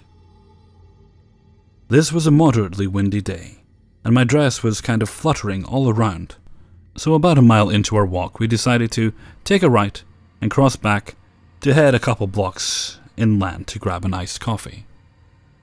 As I'm walking across the street with my kids, both toddlers, one in a stroller and one walking, an older lady comes from behind me and says, "Don't look right now, just keep crossing the street. But I want you to know there is a man following you, taking photographs of you, and has been for at least half a mile along, enter street name here. He's been driving about 2 miles per hour behind you as you walk." At first I thought it must be some kind of mistake, or that maybe the lady was crazy or something. There's plenty of young girls who jog up and down my street in sports bras and underwear, basically. So why would anyone bother following me, a mom with 2 kids, on a stroll in broad daylight? We cross and continue walking for a second up the street, and I can't help but look and try to see if this lady is losing her mind or if she's right, and sure enough, a middle-aged bald man in a tiny little black smart car has now turned the same corner as us and is driving, like she said, about 2 miles per hour behind me, with a telescopic lens, the kind you see at sporting events, etc., pointed directly at me and my kids. Instant adrenaline rush. I looked him dead in the eyes, and he moved the camera so I could see his face and looked right at me. Then moved his head behind the small piece of frame that holds the window, so his face was hidden, and continues to point the camera directly at me, presumably taking photos of me, or even worse, my small children. I wanted to take a picture of his car, but this is the one day I left my phone at home to charge. I rush the kids into the small coffee shop on the corner, and the lady tells me to go inside and call someone for help, while she waits and makes sure he is gone when we leave. I immediately called my husband on the coffee shop's phone and started crying. Not sure why I was so flushed with emotions, but all I can say is I felt so violated and scared as heck that someone wanted to hurt my kids or me. He was stuck at work, 20 miles away, so I kept trying other friends to come help me. Trying to remember people's numbers when you need them is so hard in this day and age with everything one click away. That lady, who I'm so grateful for, waited 15 minutes outside the shop while the guy just sat in his car waiting for me to leave. She stared right at him, and he didn't move for all that time. That part really freaks me out because it was obvious that he knew we knew he was there waiting, but he was so brazen that he didn't even care. After the 15-minute period, he did leave, and I was able to get a hold of my dad to come pick us up and drive us around for a while, in case he was somehow following us, and would see where I lived, which was just 2 blocks south. 2 lessons learned that day. I don't ever leave the house with my kids without a charged phone, and I'm so much more aware of my surroundings now. To think he followed me for that long and I didn't notice. And it took so long for anyone to tell me. I felt so dumb. So creepy guy in the smart car following me and my kids, taking photos of us. Let's not meet ever again. 18. It was about November 2012 in Houston, Texas. I was taking night classes to become a medical assistant. Trade school. Only 8 months of school, Monday to Thursday nights, 5 p.m. to 10 p.m. I was driving a Volkswagen Passat. Kinda girly, I know. I had just left school at about 10:15. Had some homework I had questions over, blah blah blah. I had to stop at Walgreens for an RX. There's really only one 24-hour Walgreens near my home, and it's right down the street from my school. I'm wearing royal blue scrubs, my student ID, and I'm tired. Getting my RX in the back of the store, I'm not really paying attention to my surroundings. But then, someone caught my eye. It was this guy. He kinda stood at the end of each aisle I was on, but I thought he was there doing the same thing I was. Anyway, I head up to the register because I had a few other items I had gotten, not just the RX, and I realize this guy has walked right past me and is standing outside near the trash cans at the entrance. As I'm walking to my car, I can see him pick up his phone and he is watching me. Hardcore. I can kind of read lips, and he was describing my appearance, car, build, all that to someone on the phone. So I get in my car, start it, he does the same. Now, it's worth noting, this Walgreens is 2 blocks away from the courthouse and the sheriff's office. I drive straight there once I get my shit together in my car. This guy followed me in his vehicle before realizing where I'm really going. The courthouse sheriff's is kind of in a crappy neighborhood, or at least on the edge of it. I park, run inside, as to speak with an on-duty officer, explain what had happened and what was happening. He takes a statement from me. I describe the man in almost perfect detail, and he offers me an escort home. We drive home, him a few cars' length behind me, and I make it there with no hiccups or no reappearance of the guy and the shitty Toyota Corolla. I park in my driveway. He circles around my cul-de-sac, and when he gets back to my house, calls me over to the patrol car. He has his laptop up, with this guy's mugshot and record right there. Asks, "Is this him?" I nod, yeah. What he told me next still freaks me the absolute fuck out. As we were driving to my house, the other sheriffs in the area found him, pulled him over, searched the car, and found a young gal, about my age, 19 at the time, in his trunk. He was known in the area for pimping, and was trying to get me as a possible prostitute of his. I'm not going to go into too many details because, duh, but at the time, I lived in a very well-to-do suburb of Houston. This kind of thing does not happen there. Or I should say, the news does not report it there. So, creepy-ass pimp dude, let's not ever meet. Well, you're probably in prison now, still. So.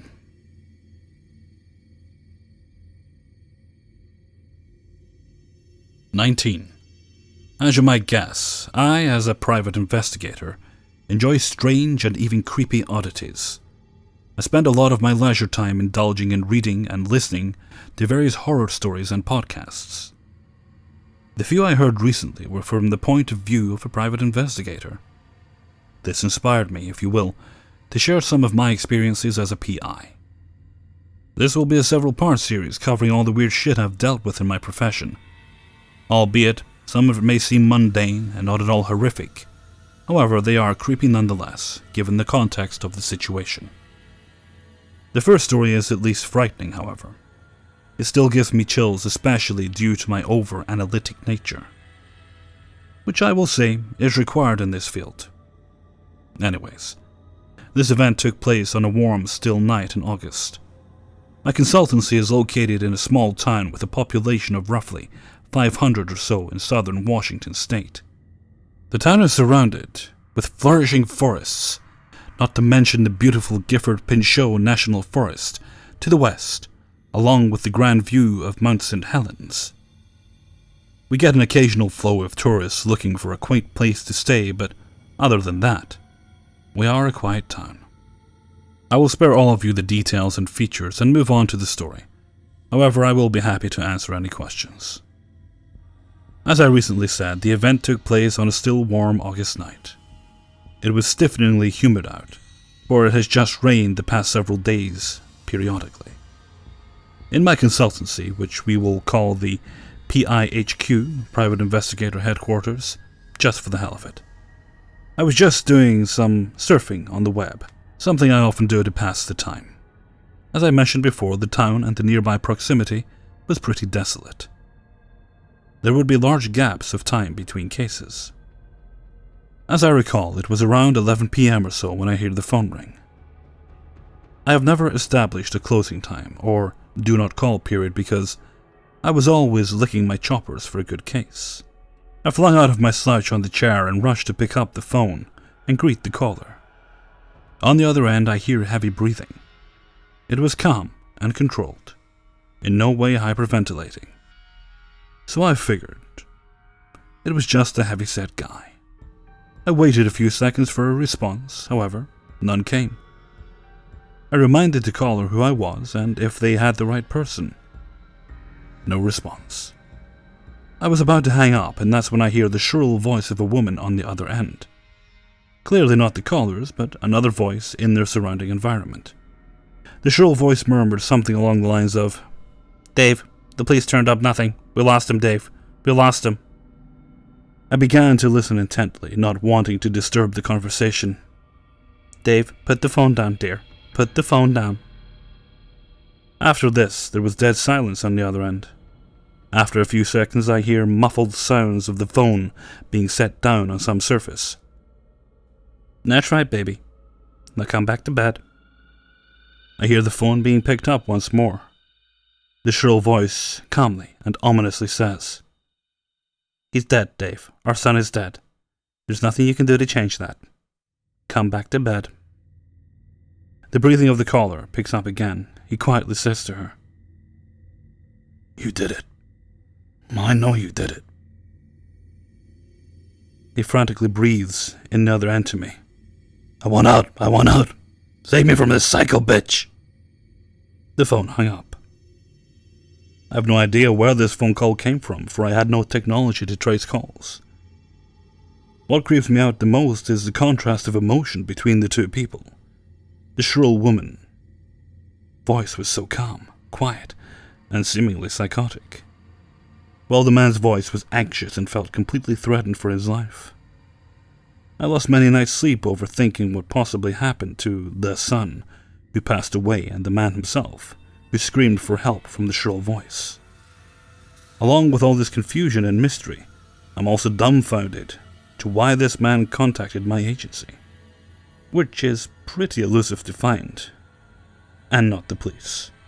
As a PI, I could offer no immediate help to his situation. I would like to hear your guys' opinion on the matter. 20. It was 2004. I was 14 back then, and summer holiday just started after my freshman year at middle school ended. I guess middle school is equivalent for how we'll call it in my country. I met a lot of new kids. Some of them were living in metro area of my city, smaller towns, villages, etc. So there was one guy whose name was David. You probably know all those middle school crushes where you were too scared and too childish to even hold hands. We were just like that. So he called me like 1 week earlier and invited me to his village, asking to take my bike so we can ride through the forest. Lovely times when there was no Facebook and barely no broadband internet access, except for schools. So, A week later, his father drove to pick me up, introduced himself to my mum, took my bike, and after 1 hour we were at his home. I really liked how the countryside looked like. I've never seen farm animals before, so everything seemed charming. His family was really nice. His mum gave us dinner, and I remembered we were watching some DVD movies, and then decided to go biking. So as we were riding our bikes through the forest, we noticed a green trailer, quite far away from the road. It was not a camping trailer. It was actually called the Barakovos in Polish, and I doubt you can see it elsewhere outside Poland. Basically, it's something you can see on construction sites or when roads are set up. I guess construction workers put their belongings there while they're doing their stuff. Out of curiosity, we left our bikes nearby and decided to check what's inside this trailer. First thing I remember is this smell. It was awful. Sour and putrid. Really similar to the smell of vomiting. He pressed against the door and we saw a messy, dirty old couch. And a lot of slurs, swearings, and weird drawings on the wall above it. There was also an old, dirty cabinet where some food was left to rot. Tons of bottles and trash piles, and a lot of flies all over the place. So when he got inside, he suddenly turned around with a girlish squeak. I just took a peek, and I've seen some sort of case which was made simply of wooden planks and nails, full of dead animals that resembled cats. Some of them were beheaded. And I totally freaked out.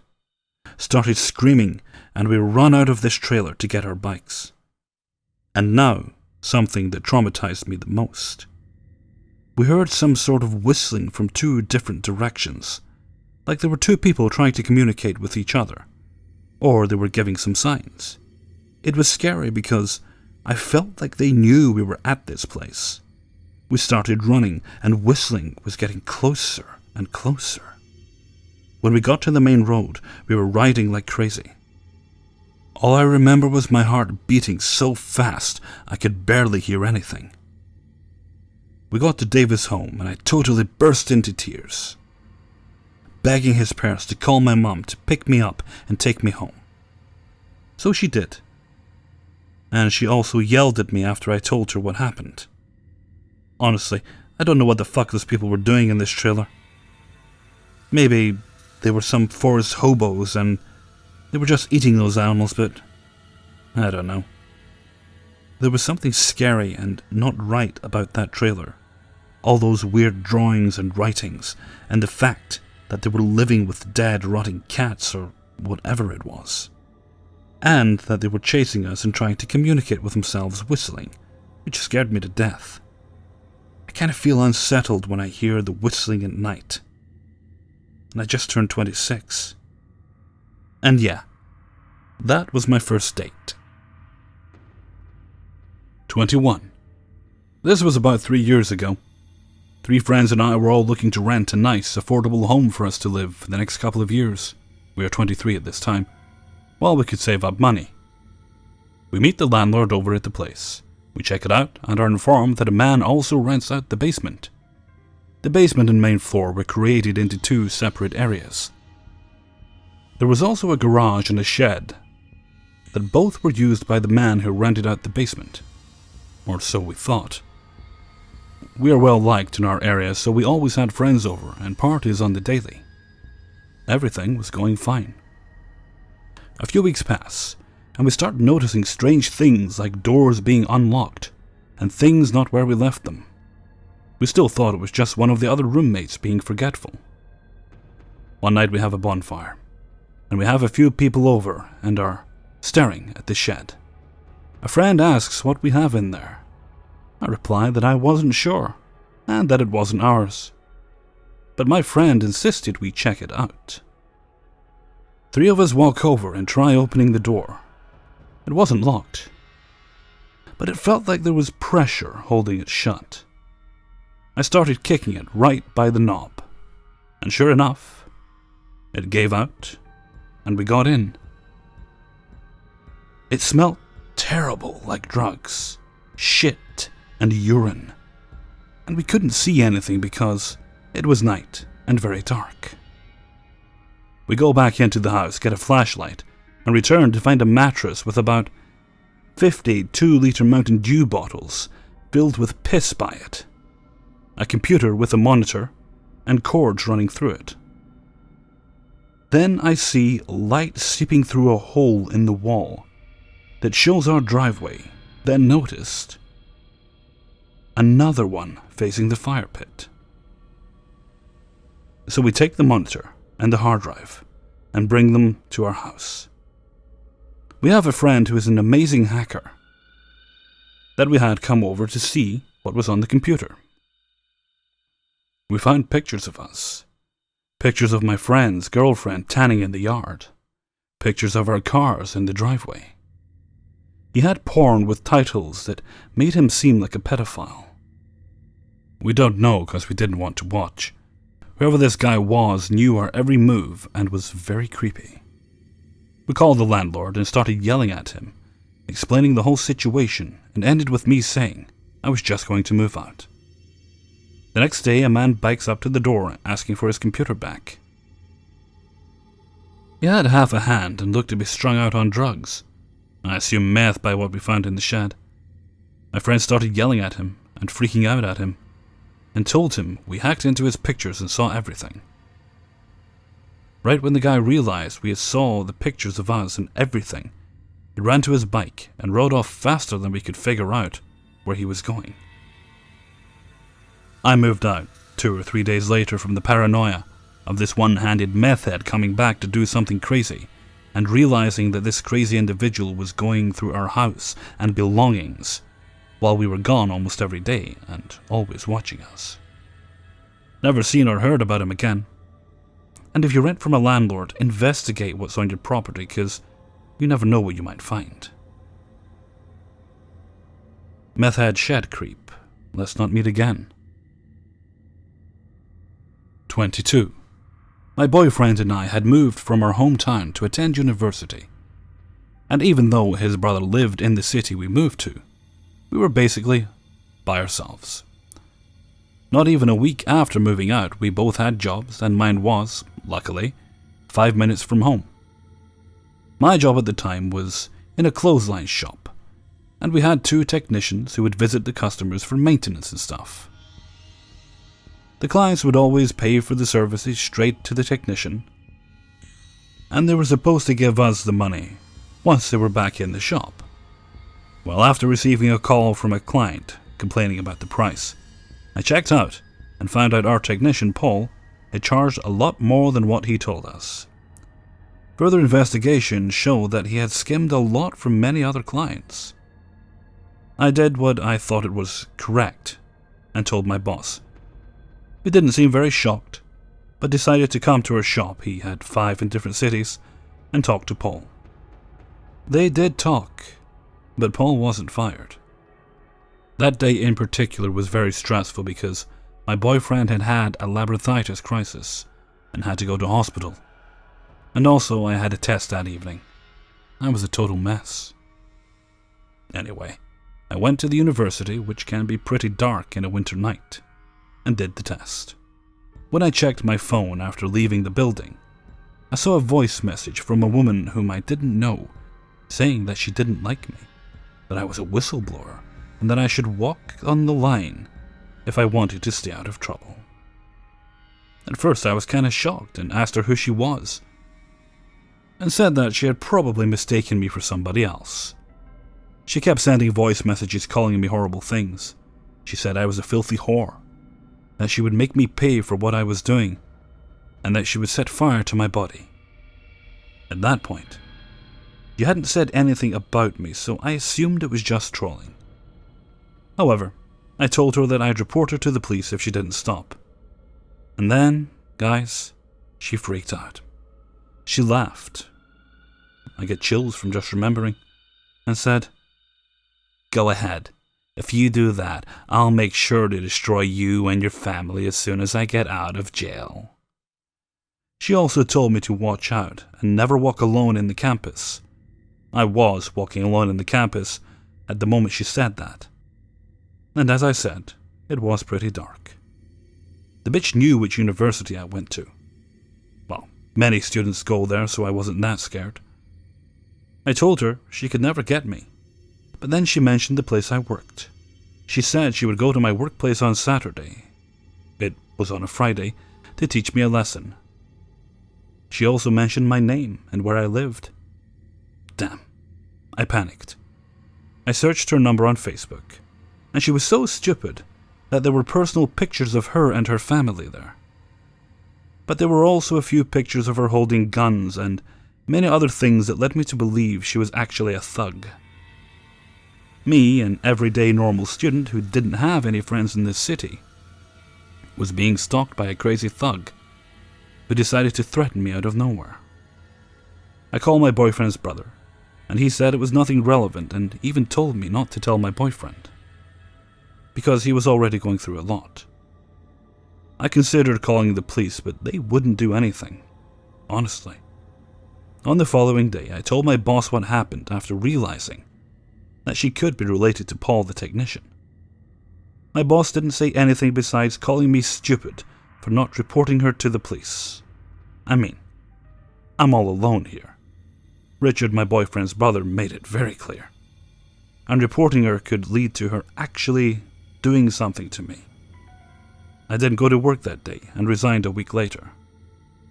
Paul was fired 6 months after I quit. For weeks, I'd walk in fear and look back to make sure no one was stalking me. Not knowing whether the woman would come for me or not took me hours and hours of sleep. A few days ago, I found out she's Paul's sister-in-law. Not surprised. By the way, his wife was married to a famous violent drug dealer here, so the chances that her sister was actually a thug are pretty high. WhatsApp stalker. Paul the technician. Let's never meet again. P.S. I told what happened to the other technician, who was close friends with him. And he somehow knew about it before I said anything. After I quit the job, he said to the girls who still worked there that it was just a matter of time until Paul actually did something to hurt me, and that I was fortunate to quit before he could make a move. Now I work in a much better place, surrounded by lawyers. 23.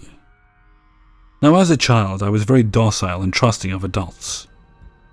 An important fact for this story is that I've always been told that because of certain men in my family, I have a lot of relatives I don't know. I was told this as soon as I could understand. I was about 5 or 6 at the time, and it was either a weekend or half-term.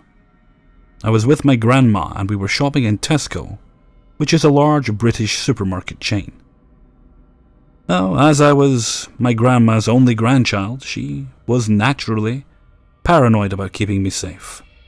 We had a system that I was allowed to be anywhere in the aisle that my grandma was in, but the second grandma went to another aisle, I had to follow. I actually tested that once and got a smacked bottom for not obeying, but that's another story. On this fateful day, Grandma and I were on opposite ends of the same aisle, and it was kind of busy, so we lost track of each other. I saw a seemingly friendly lady, old enough to be my mum, looking at me and smiling. Being the sort of child I was, I smiled back. Big mistake number 1. I noticed that the lady was walking at my exact pace. Whenever I moved to the same aisle that my grandma was in, the lady would get there with me. I also noticed that she had an empty basket, and there was a man that was always following me and the lady. I looked at him and my tummy hurt. I had no idea why I felt like that about him, and I thought I should tell my grandma, but I didn't. Big mistake number 2. The lady noticed my reaction to the man and smiled at me and waved, so I waved back. At this point, I realized that somehow I lost my grandma and began to cry.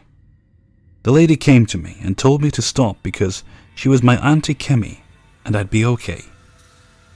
I believed her because I was told that I had relatives everywhere that I didn't know. She said that she could see my grandma at the exit, and she would take me to her.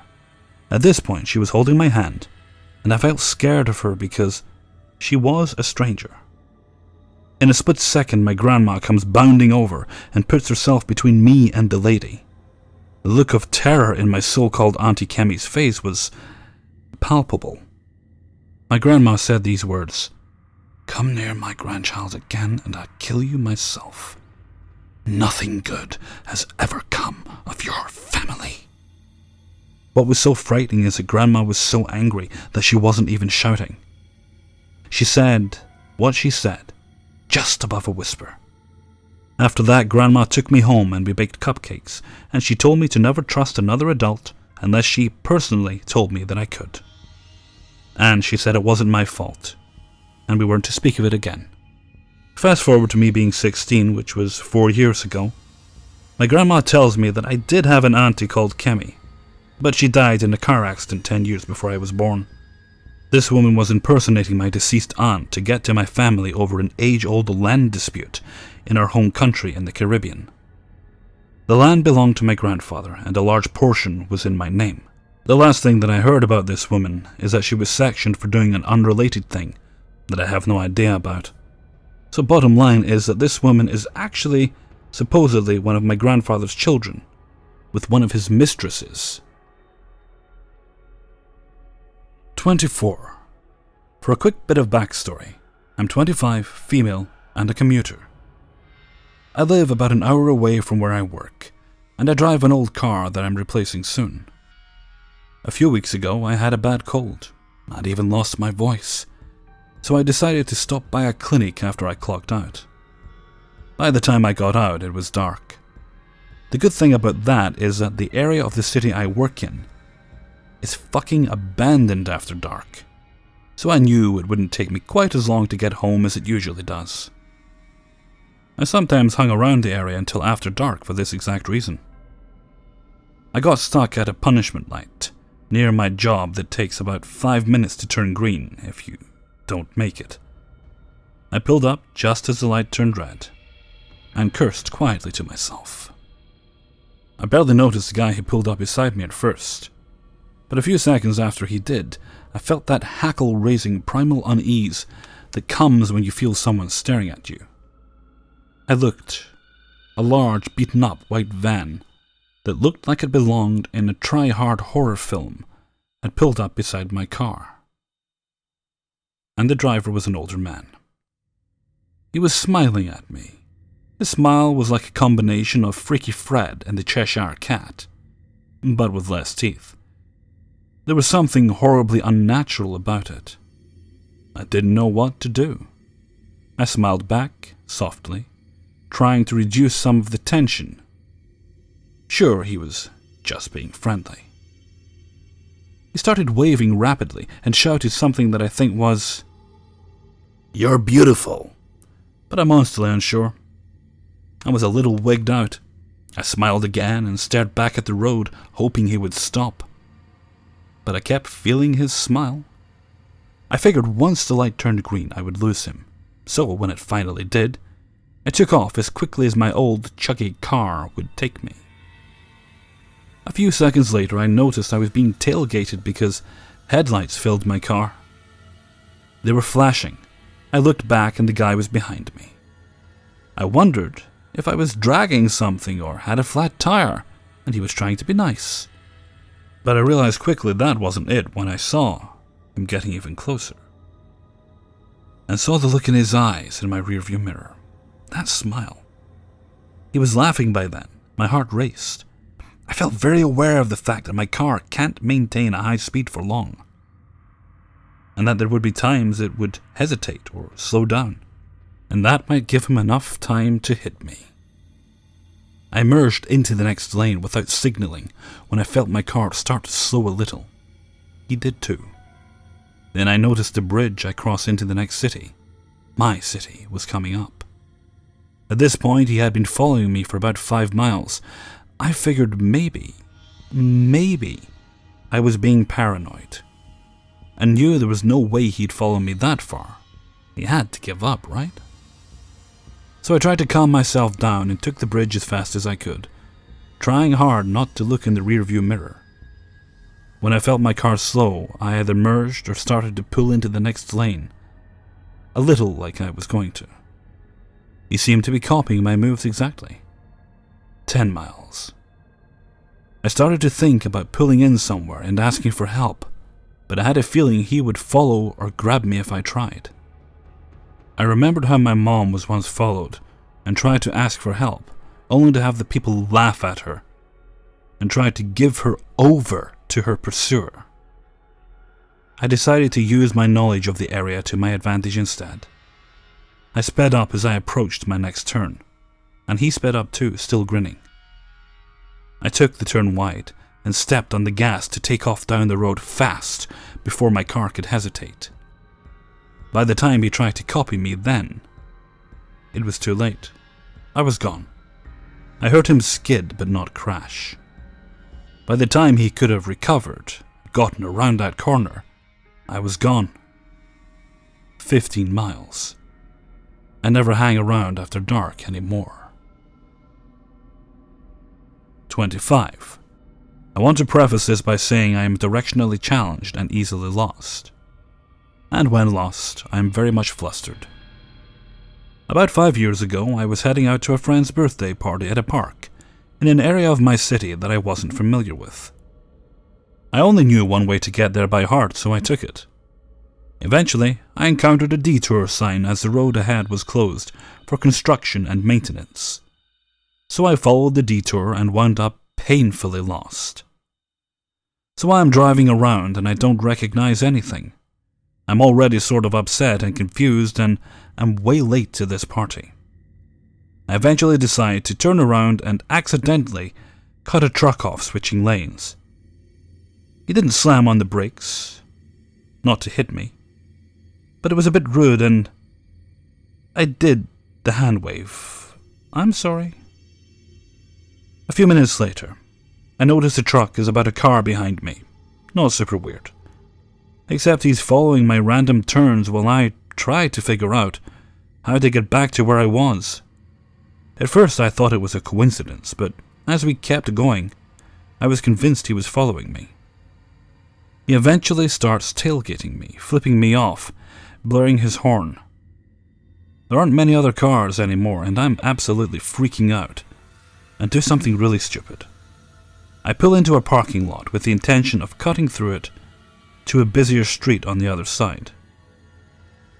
I realize that it's not a through parking lot, but he's behind me and I can't turn around, so I keep going, and it turns into this weird back alley surrounded by grass and between two buildings, which comes to a dead end. So I stop. He stops behind me, turning his truck to block off the majority of the street. So I sit there, my mom on the phone, waiting. He's just sitting in his truck watching me. I'm giving her a play-by-play. I think a good 4 to 5 minutes pass of neither of us moving before he opens his truck door. He's screaming at me, calling me names. He starts walking towards me, then stops and turns around. He leans into his car, then comes back out. This time he's got a crowbar. He's walking toward me again, waving it as he's screaming.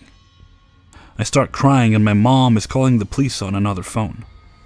She's asking me where I am, and I don't know, and I'm very scared. So I turn my wheel as sharply as I can to the left, decide to go over the curb, which weren't normal curbs, they were very tall, very square ones, and drive on the grass and just gun it. My wheel and front end hit the curb pretty bad on the way up. The strip of grass between the street and building was narrow, and I wound up breaking off my driver's side mirror and scraping my front end up near the headlight. I managed to get around him and tear off down the alley, through the parking lot, and to the closest building I could find, which happened to be a hospital. My mom's on the phone with me the whole time, and the police come to meet me there and take a statement. I told them he was an older man with short grey hair, stained jeans, wearing a highlighter yellow shirt. I described the truck as best I could with my limited car lingo. They kept asking make or model, and I'm like, it was a truck. They were legit annoyed. So they have one of the officers go down the alley where I was to see if he was still there. They find evidence of me driving on the grass and such, but no truck and definitely no man. One of the businesses had a security camera facing the entrance to the alley, and the police eventually were able to get footage. The camera did not get an image of his plates, and the picture of him is from a bad angle and blurry. But it was proof enough with my car insurance company to prove I wasn't just being a reckless dumbass intentionally. In the end, I had a bent rim and a flat tire. My front end alignment was completely messed up, and I needed to replace the driver's side mirror, which, in retrospect, is much better than replacing my skull. They never found the guy, but I'm still super scared of driving around in unfamiliar places. 26. Firstly, let me say I don't think I'm the most attractive, but I am aware that a few things about me tend to be fetishized or something. I get a lot of creepy stares and unwanted attention. But this is one of the most frightening things that have happened to me. I went to a job interview, so I was sort of dressed up. I thought the interview went well, and it was a hot day, so I decided to treat myself and stop at Jamba Juice before heading home. I got my drink and stepped outside. As I dug in my purse searching for keys and phoned to call my husband, a voice directly behind me says, "Pretty girl like you should be wearing perfume." I was so startled I didn't know what to do or say. I stumbled a step away from him, nearly falling on the cobblestones in my high heels, nearly spilling my drink, and just remembering that I didn't have my knife with me because it was in my other purse. I straightened myself and gave him a look, then found my keys and headed for my car. Behind me, I heard, "Miss, you dropped this." Without stopping, I looked over my shoulder. It was a fucking receipt for my smoothie. I said I didn't need it.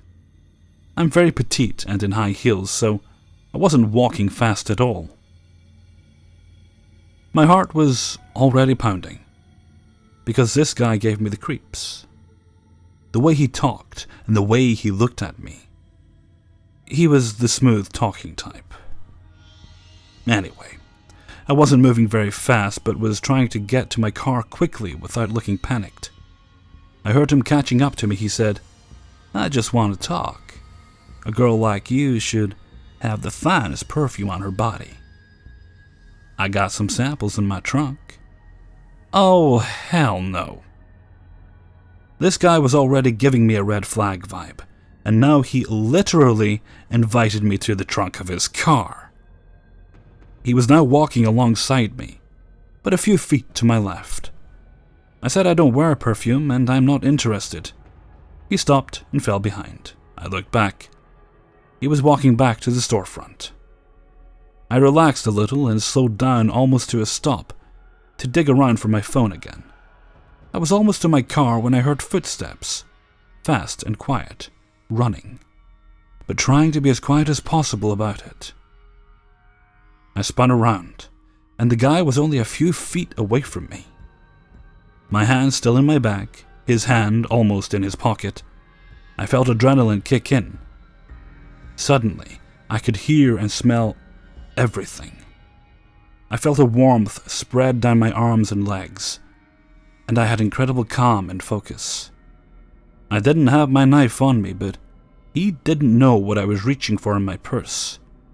I decided if he came closer, I could try to use my keys or 5-inch heel.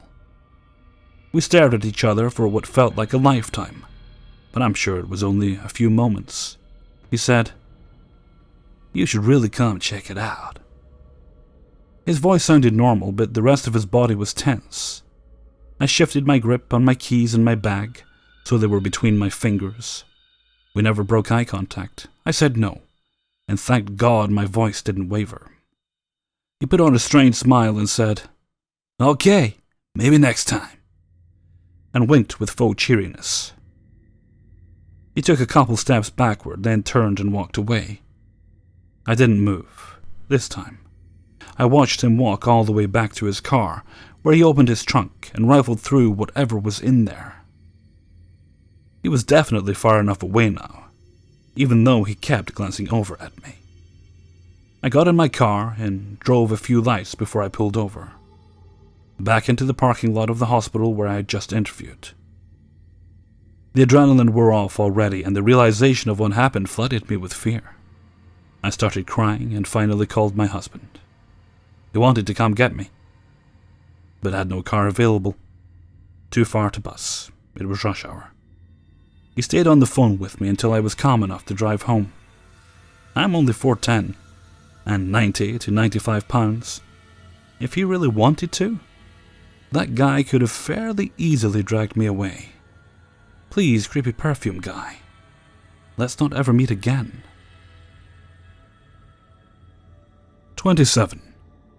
My boyfriend of 5 years and I recently moved to Texas from Iowa, where both our families live, to a new subdivision outside of a small town. The house we bought is at the end of a cul-de-sac, with a large field with nothing but trees behind it. We were both so excited to be starting our new lives together, and to have bought our first house.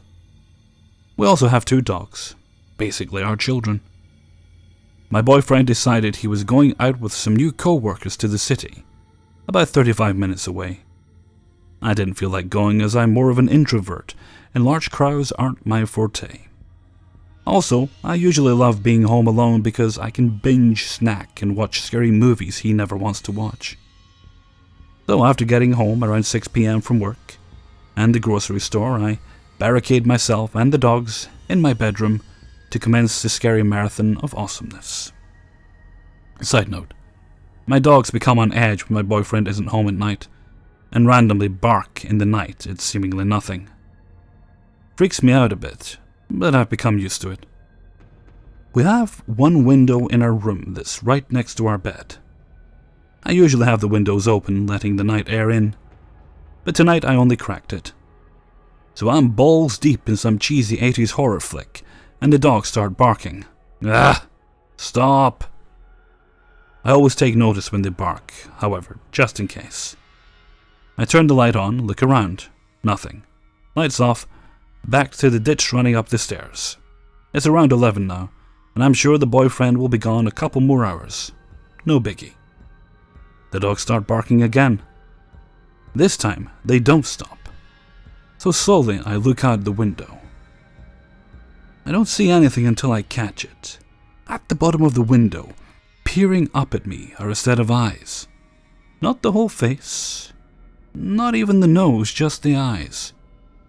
The window is pretty low to the ground, so this man was crouching down. I thought it was my boyfriend trying to scare me. We sometimes like to do that, but not to this extent. So of course, I try to play it off like I'm not scared. Calvin, you're so dumb. Seriously, it's not funny. The staring continues. Okay, you're really milking this, fool. Hardy har har. Now stop, really. You're freaking the dogs out. Then the eyes slowly start moving. Still on the window, so I can't see the face, but moving across it. Sliding up it now, so I can only see one eye. Until the man is standing up fully. Clearly too big to be my 5'11" boyfriend. I freeze. I've always thought of myself as tough, and from watching so many scary movies, able to deal with sketchy situations. Until now. I literally didn't move, and the dogs still bark. He just stares. I quickly fumble for my phone, finding my voice, and yell at this psycho to leave. I'm calling the cops. That's when he takes a step into full view of me. He just stands there while I dial for the police, stammering over my words. Then I hear something tap the window. It's a large knife on the window, and he must have gotten the reaction he wanted from me because a slow, sadistic smile slides across his face. Knowing full well that the police are coming, he takes one large step backwards and stands there for forever, it seems like. Each step backwards is slow and deliberate, while maintaining the most bone-chilling smile until he reaches the fence, climbs over, still staring in the direction. I see him peek over the fence, one last time, before disappearing into the night. The cops never found him. 28. Background. I'm a female college student and live with my sister in her townhouse in a nice part of northwest Atlanta. She travels most weeks for work, so I'm home alone most of the time, with my dog. One night, I went to the bars in Buckhead with my friend and returned home in a Lyft around 1. I was sober and she was quite drunk. That's important. We go to see my friend, who's the manager of a bar, and prepare to head out. While waiting for our driver, I see 2 guys eyeing us, especially my friend, who is obviously intoxicated. I just figured they were creepers from the bar next door and went on my way. Once we get back, I go to sleep, and she stays downstairs watching TV. She wakes me to complain of my dog acting weird and growling at the back deck, right above the backyard. I figured it was a coyote, and she told me she felt uneasy, and immediately the doorbell rings. It's a man claiming to be from Uber, and that we left the charger in his car, and to come get it. First of all, we took Lyft, not Uber. Second, this guy is a different race as our driver was. My friend insists it's her cord and to turn the alarm off so she can get it. Hell no, it's a trap. I say he's mistaken, and he insists I open the door so he can go home. After politely telling him to fuck off, he attempts to break the door down, so I yell for my friend to get my gun while I go downstairs to set off the alarm so the police will come.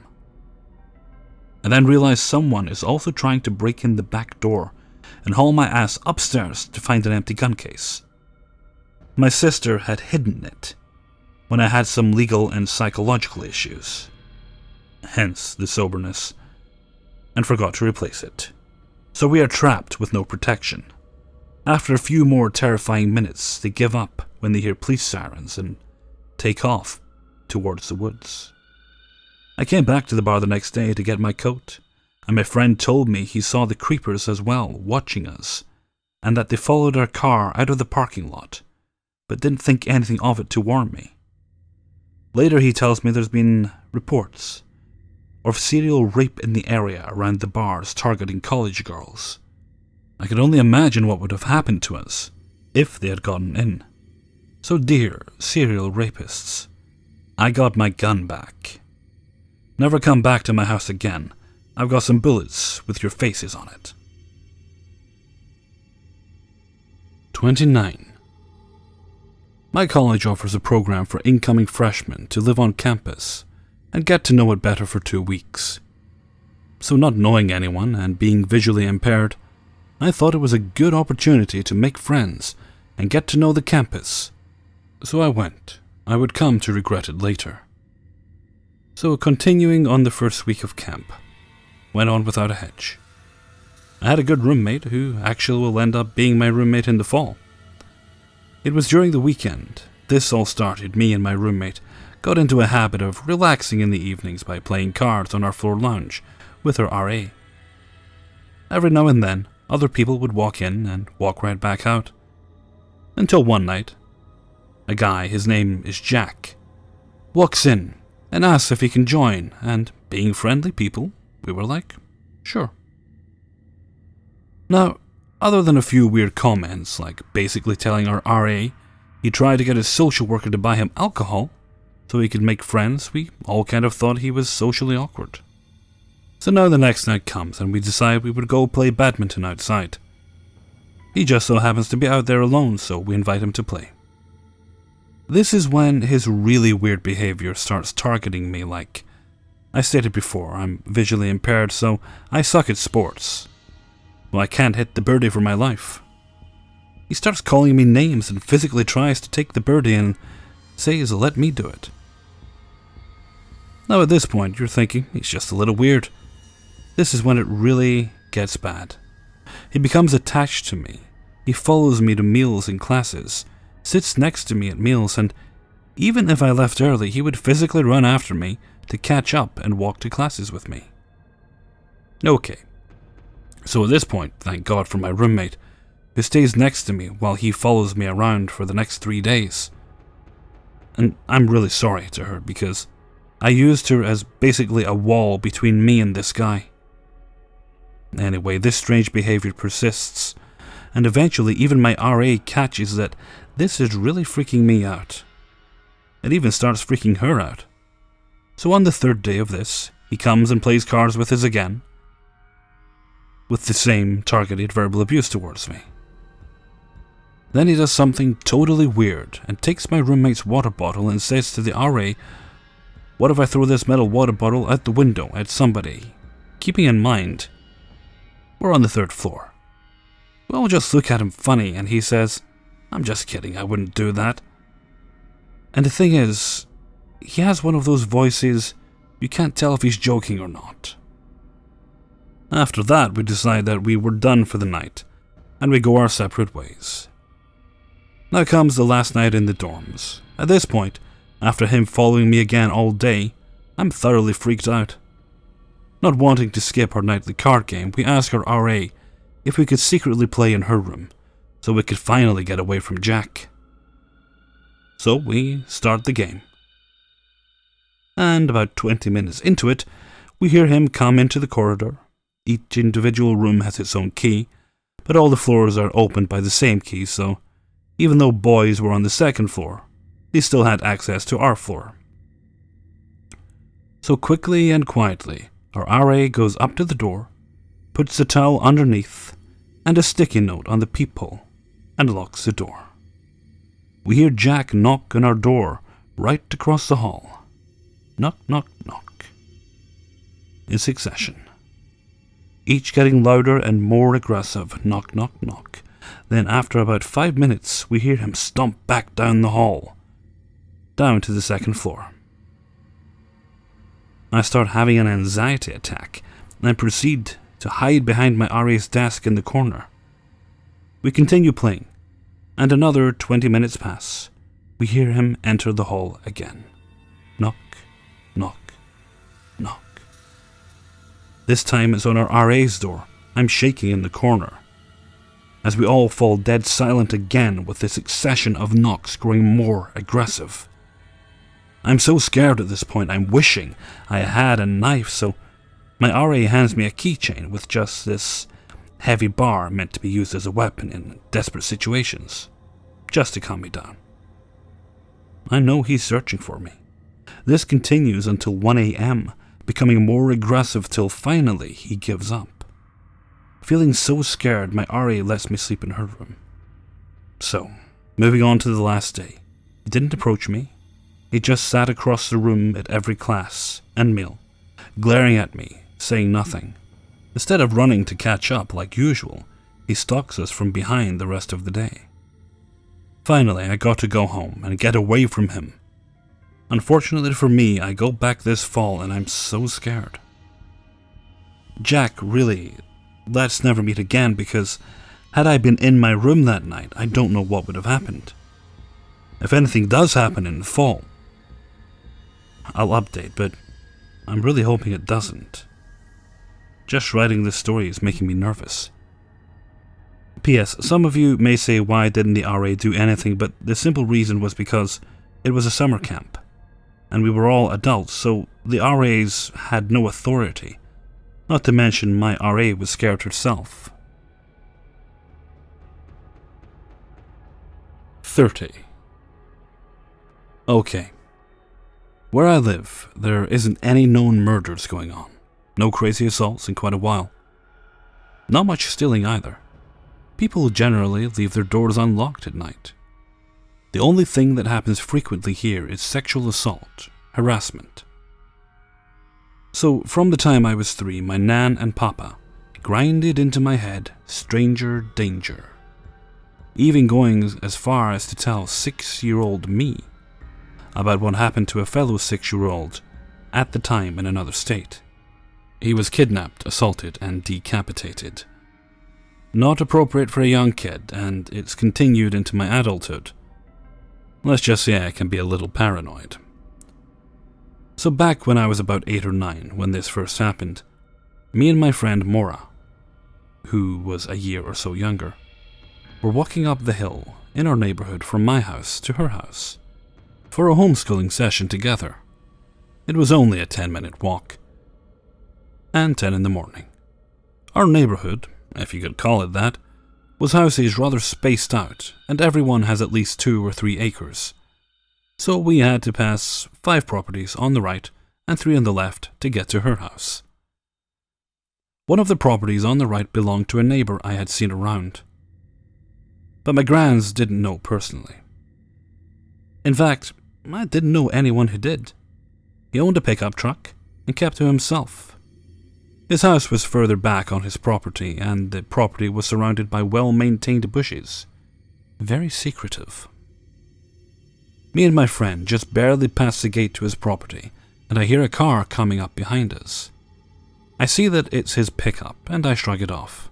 I'm thinking stranger danger in my head, but I ignore it, thinking, I'm just scared. We live in a safe place. I expect him to turn into his lane, but he doesn't. Instead, he pulls up in front of us and swerves in our path so we can't get past to continue up the hill. I grab Mora and yank her to the side, my head screaming stranger danger and decapitation. And we take off towards the property next to his. We hop the fence and we run into some trees only 10 feet away from the fence. I yank my friend behind the first tree we run by. I didn't want him hearing us or seeing where we ran. He walks up to the fence line and crouches to a child's level and scans the forest, looking hard to see if he can find what he's looking for. He's only 10 feet away, and we're holding our breath to stay quiet. He stands back up after a few seconds and leaves in his truck, heading back up the hill. We freaked out and waited a minute before bolting up the hill. Being the young kids we were, we forgot about it in an hour. We told no one.